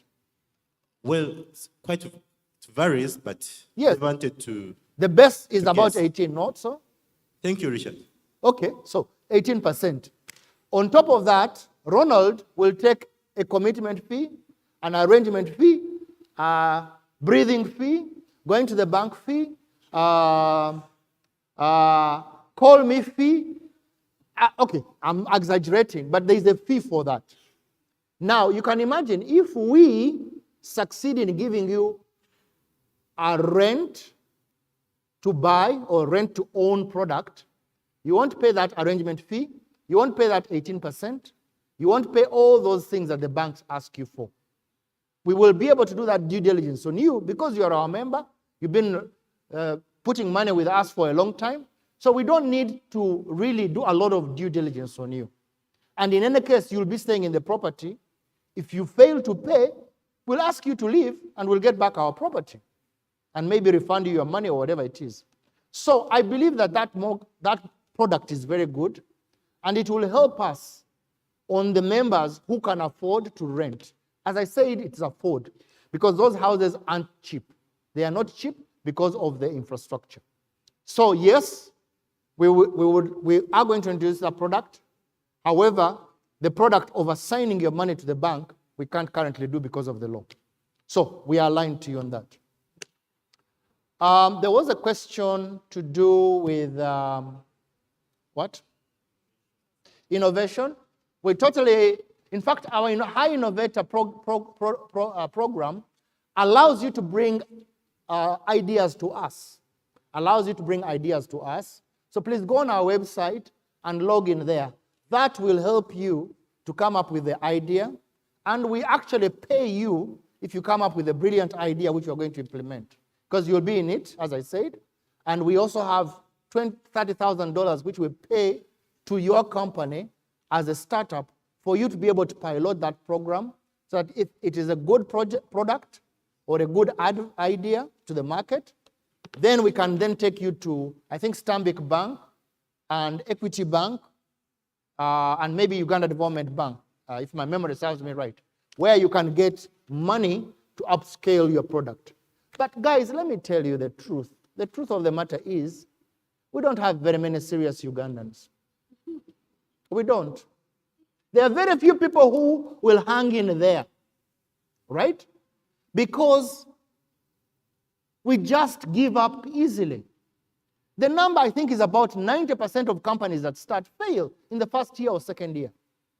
That's because you've not hung in there. That's because you've not done the right research. That's because you're trying to get into a market which is already crowded, right? You know how Ugandans will love to say, chiche chigenda, right? What is going now? What is happening? And you want to go in there. But if it is happening, if it's chiche chigenda, that means there's other people in there and they're definitely going to beat you at it.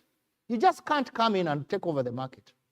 The other thing I wanted to share with you, which I think is so important, which you guys neglect, is when we display the best evaluated bidder notice, what do?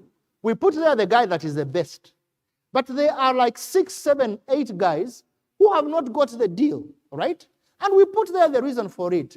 How many of you go to the rejection bin and look at why people have failed so that in the future they can improve on it?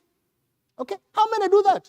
Because I tell people in life, success is not built by the people who have succeeded. Success is built by people who fail and learn from their failure so that they can succeed in the future. Right? It's a little bit philosophical, but that is the truth of life. If you have failed the first time with us, find out why you have failed and try and improve it better. If there are many people that have failed, study that report and see, and you can come back to us and we'll tell you where you have failed, why your bid failed, and the things you need to improve on your bid. Because that means that now you've failed, you've learned, hopefully you've learned the lessons, and now you can go ahead and do the future. So guys, let's be serious. Have a strategy. Be consistent. Don't give up. Right? All the best people in the world will always tell you that they did not succeed the first time. They failed many times. And they succeeded after trying many times. So don't give up. If you fail, continue. Don't give up. I think that's the best I can say. Thank you, Richard. I believe a round of applause. I think this is it. You have some few answers? Yes, thank you. Someone asked about local farms. What is the definition of local farms? In the context of public procurement, local farms are in two categories. So we have the national providers. Those are farms that are registered in Uganda, are fully owned by Ugandans, and are fully controlled by Ugandans. Then we have category 2, the resident providers. Now, these ones are providers that are incorporated, that have been incorporated in Uganda for at least 2 years at the time of submitting bids.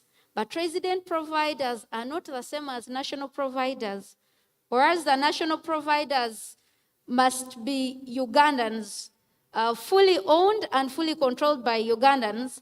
Resident providers are those ones that have been incorporated within Uganda for a period of at least 2 years, okay? So meaning that resident providers can as well have an element of foreign, provided they are registered within Uganda for at least 2 years at the time of bid submission. Thank you. I think Kathy, in the context of UNOC, she can add more to that.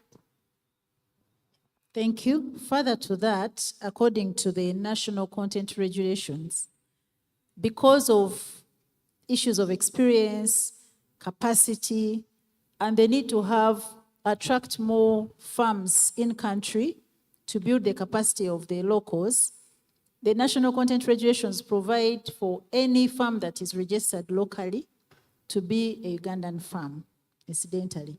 But that's not all. There are compliance requirements. You must demonstrate the capacity. You must demonstrate other compliance requirements in terms of national content that the Petroleum Authority of Uganda manages. So I would encourage you, if you would like to take on a joint venture in oil and gas, to contact Petroleum Authority of Uganda for further guidance. They don't just take registration as sufficient. There are other checks and balances for compliance to make sure that it doesn't disadvantage a local farm. And regarding contracts with UNOC, UNOC is a growing company. It's very, very young. I should say we should be starting to crawl, or we are still babies in the industry and in Uganda. So as our budget grows, I'll give you an update. certainly the opportunities will also grow. For example, in employment, we are only like 45% staffed. So employment opportunities, procurement opportunities, as projects mature, will provide more opportunities. So don't give up. Continue submitting your bids, getting pre-qualified as opportunities show up. Thank you.